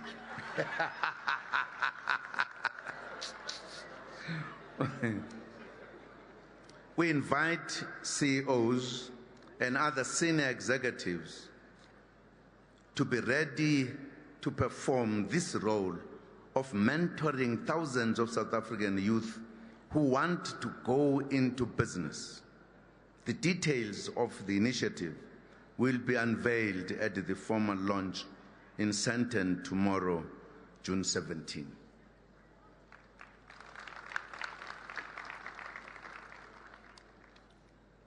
Compatriots, our message to young people today is that every young person must take responsibility for their own development and for the path towards economic freedom. While government and business can provide the opportunities, young people themselves must take the initiative to develop themselves and those around them. We also urge you today to play your role in building a better South Africa and a stronger United Nation. We want to build a patriotic South Africa that loves. We want to build a patriotic youth that loves this country and who will do everything to defend and promote the interests of the Republic of South Africa.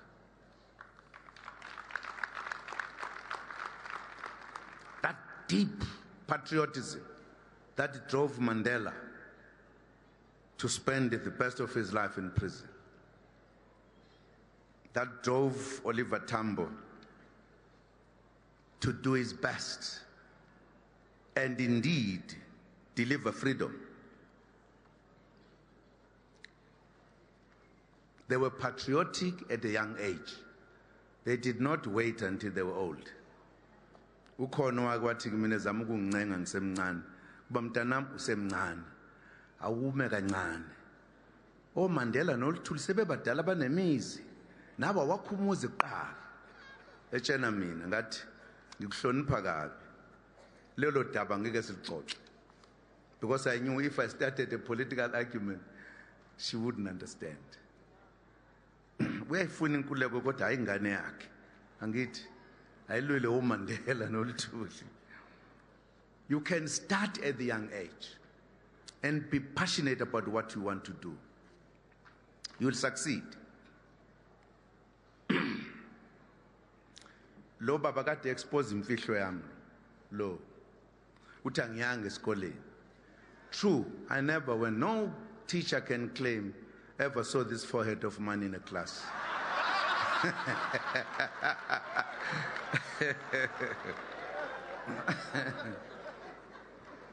But I took a resolution to educate myself, and I succeeded to do so.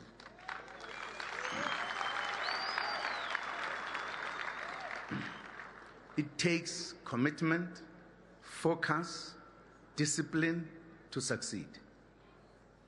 You need those, then you will succeed. Nginayo discipline even today. Ngisho ngangithuka ngifaka umnwe lahleni ngiyakubuka nje. Because ngine discipline. Absolutely. Ngangitshena abantu beParliament ukuthi abantu bala kuze kuqhamuka amakhanda ngoba umuntu uthe winja. Ebengeyona inja ulwelana. Unless uyazazi ukuthi yiyoke.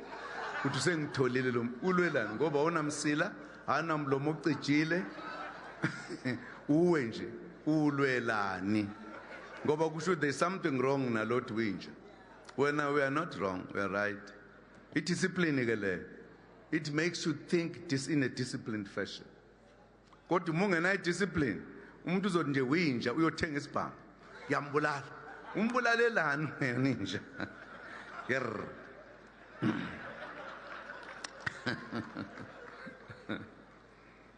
We therefore ask you to do a few small things which will contribute to a lot with regard to building your country.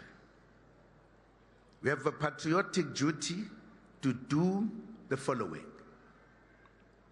1, be your brother's or sister's helper to create a more caring society. 2, show respect and care for older persons, your parents and your grandparents. Is an important thing. God will bless you if you do so.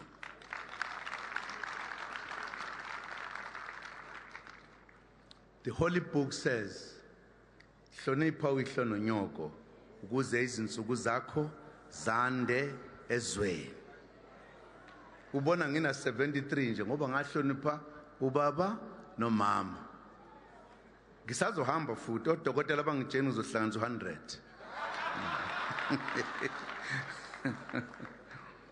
3, promote voluntarism in your community and work to build what is broken. Support the vulnerable and perform any other tasks that build your community. Very important. 4, promote and defend democracy, its values and institutions in memory of the young freedom fighters of June 1976. 5, participate in political processes and use your hard-won democracy, the right to vote. Use it. And umusu votel wa parliament bamba umthetho eparlament. Bamba umthetho.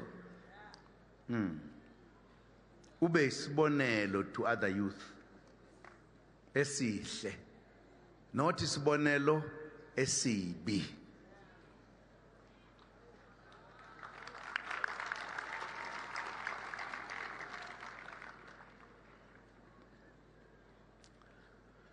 Young people, local government elections are coming soon next year. Prepare yourselves to vote by applying for identity documents without delay. Crucial for you to do so. Your vote is crucial in ensuring that this country is governed properly. 6, protect and respect public property, symbols, signs, and institutions in the country. 7, which is final, let us work together to promote our African identity. Our African identity. Very important.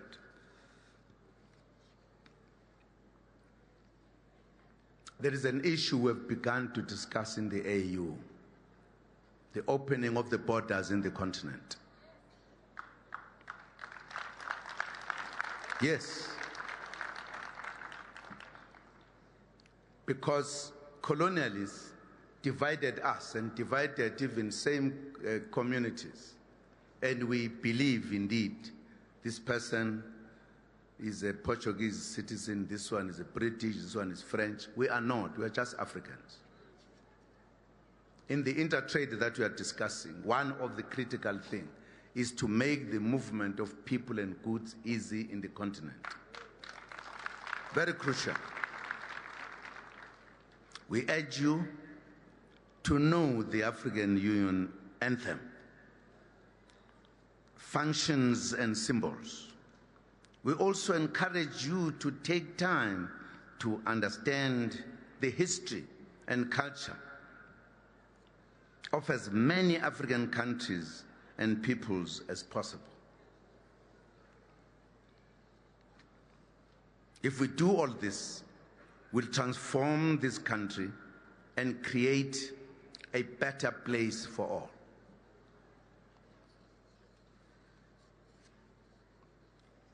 We know that our youth is ready to play their role to move South Africa forward. Earlier today, Deputy President Ramaphosa received your pledge and commitment in helping create a society that is non-racial, non-sexist, united, prosperous, and democratic. We are optimistic that we will work well together to build a better South Africa. A South Africa that young people died in different parts of the country and outside to liberate. The ones we are remembering today. We are happy to have shared this occasion with you. And I'm happy to have seen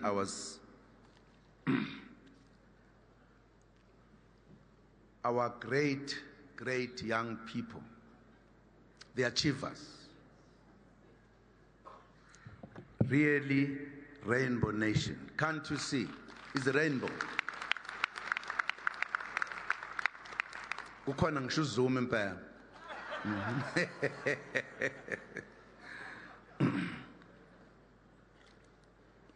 Compatriots, young people, we wish you all and a meaningful National Youth Day and a fruitful National Youth Month. We are with you, we'll support you, we are there. Don't worry about our age, we are young at heart. Absolutely. Thank you very much indeed. Thank you.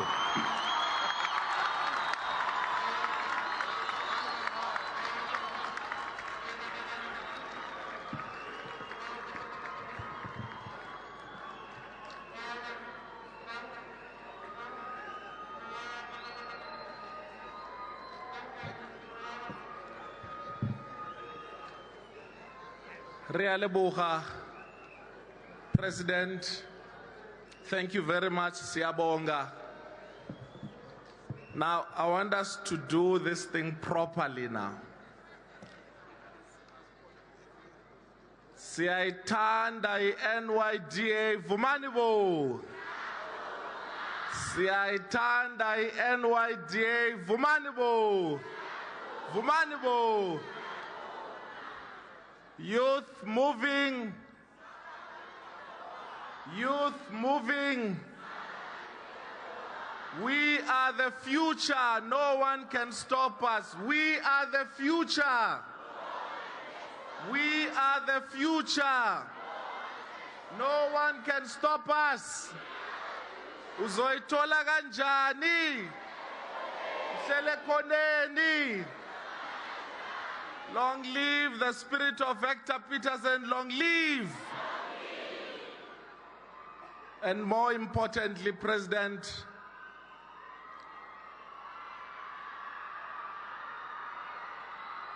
there are other young achievers on the other side, but many more young people who have achieved because of your efforts and because of the efforts of many others who fought for this freedom, many others who died, many others who sacrificed their lives. And as the youth of 2015, I was telling some comrades that I am 35 years, 48 weeks, and a couple of hours and minutes and seconds. So as the youth of 2015, we say that we are militant, but we are not rude. We say that we are revolutionary, but we are disciplined. We say that we are robust, but we are respectful. We say that we are hustlers, but we're not criminals. And we say that we're high, but not from drugs, but from books and from education and from being proud South Africans. And part of the pledge that the Deputy President received this morning says, and I want you to follow me, it says, Nyaupe must fall. Nyaupe. It also says, drugs must fall. It also says, savannah must fall. Savannah must fall.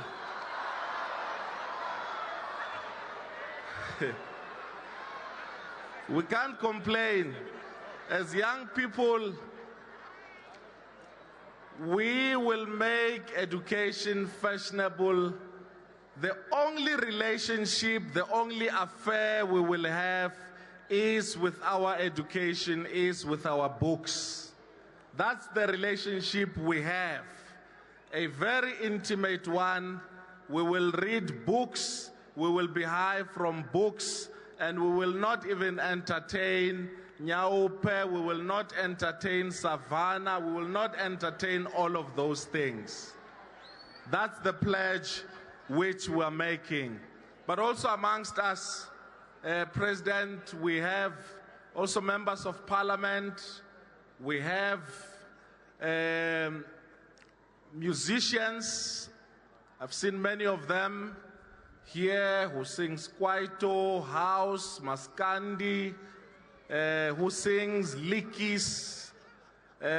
We've seen soccer players, we've seen rugby players, we've seen cricketers. We've also seen actors, young achievers, and many young people who are here. We've seen learners, some of them who will be writing their grade 12 examination, who will be passing with distinction, who indeed are moving South Africa forward. Now, again, those who are part of moving South Africa forward, we enjoyed their music earlier and we want to enjoy their music again, and this time they promised me that they will make us dance. So the floor is yours.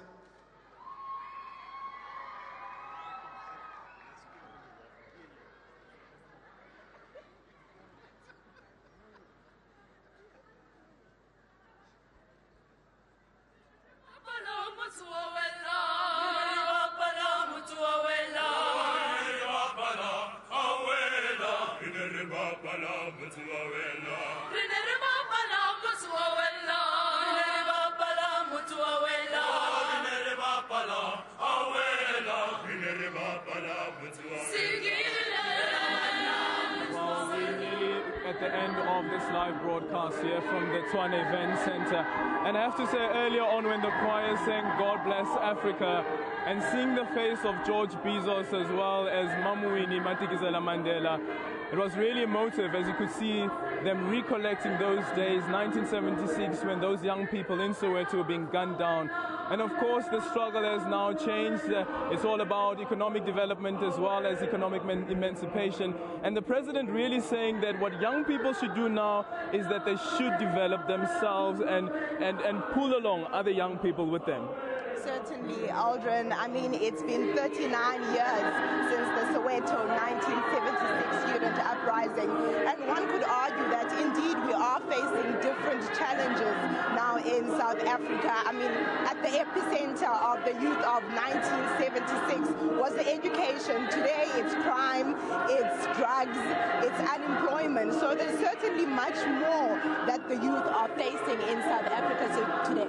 And what we should remember about the youth of 1976 is that they took a stand, they said no to Afrikaans. And now the struggle has changed, and now it's up to the youth of the 21st century to say that we need jobs, how we are going to create those jobs. The president also spoke of graduates, for instance, because there's a lot of emphasis that young people need to go to school, they need to get themselves educated. You go to school, you graduate, but then you don't find a job. More emphasis around that, and the president obviously saying that there will be a meeting around there to make sure that all these young people find themselves in jobs and don't find themselves sitting at home looking for a job when they have those degrees and master's degrees. And I think the most important thing that came out of today, Aldrin, was the fact that the youth have to meet government halfway. We can't always wait for the government to hand out things. The youth have to be innovative, the youth have to be creative, and that's all we have down here at the Tshwane Showgrounds, and it's the wrap from us and the rest of the team. We leave it here.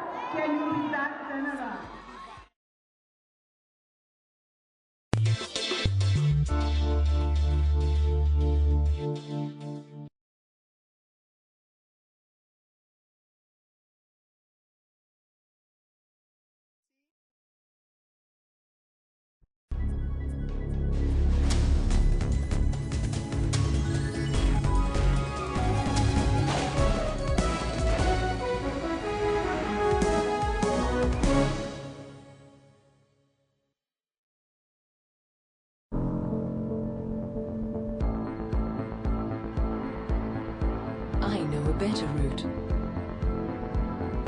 Incoming. Watch out. Let's brighten up a little. I can handle this.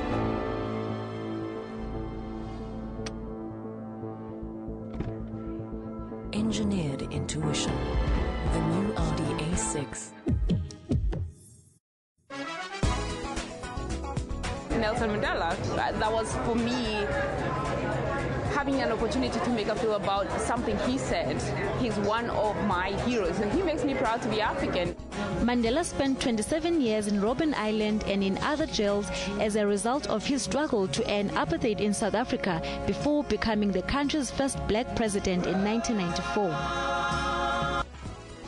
So you make movies, like Spielberg? Yeah, I make movies like Spielberg. Join Musam Khalifi on Afro Showbiz every Saturday at 19:30 CAT.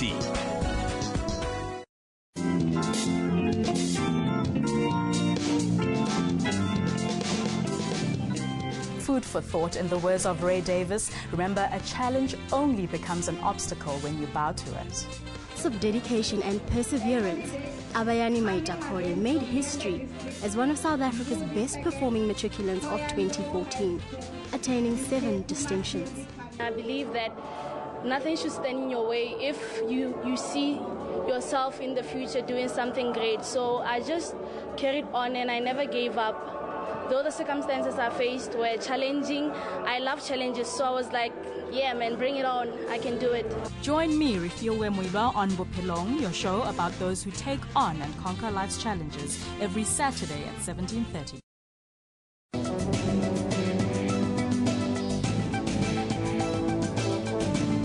When bees and wasps sting a person, they inject a bitterness venom in their skins. We have about 3 spider species in South Africa that we have to worry about. Button spiders, which include, the black widow spiders, your sac spiders, and your violent spiders. That venom is in your system, it's in your muscle tissue. And the more your heart beats, the faster your heart beats, the faster the blood is going to circulate, and consequently it's going to get that venom into your system faster. If you see a snake like this, the best thing to do is to just stay away from it and contact somebody that specializes in removing venomous snakes. Join me on Health Talk every Saturday morning between 9 a.m. and 10 a.m. as we unpack current health stories.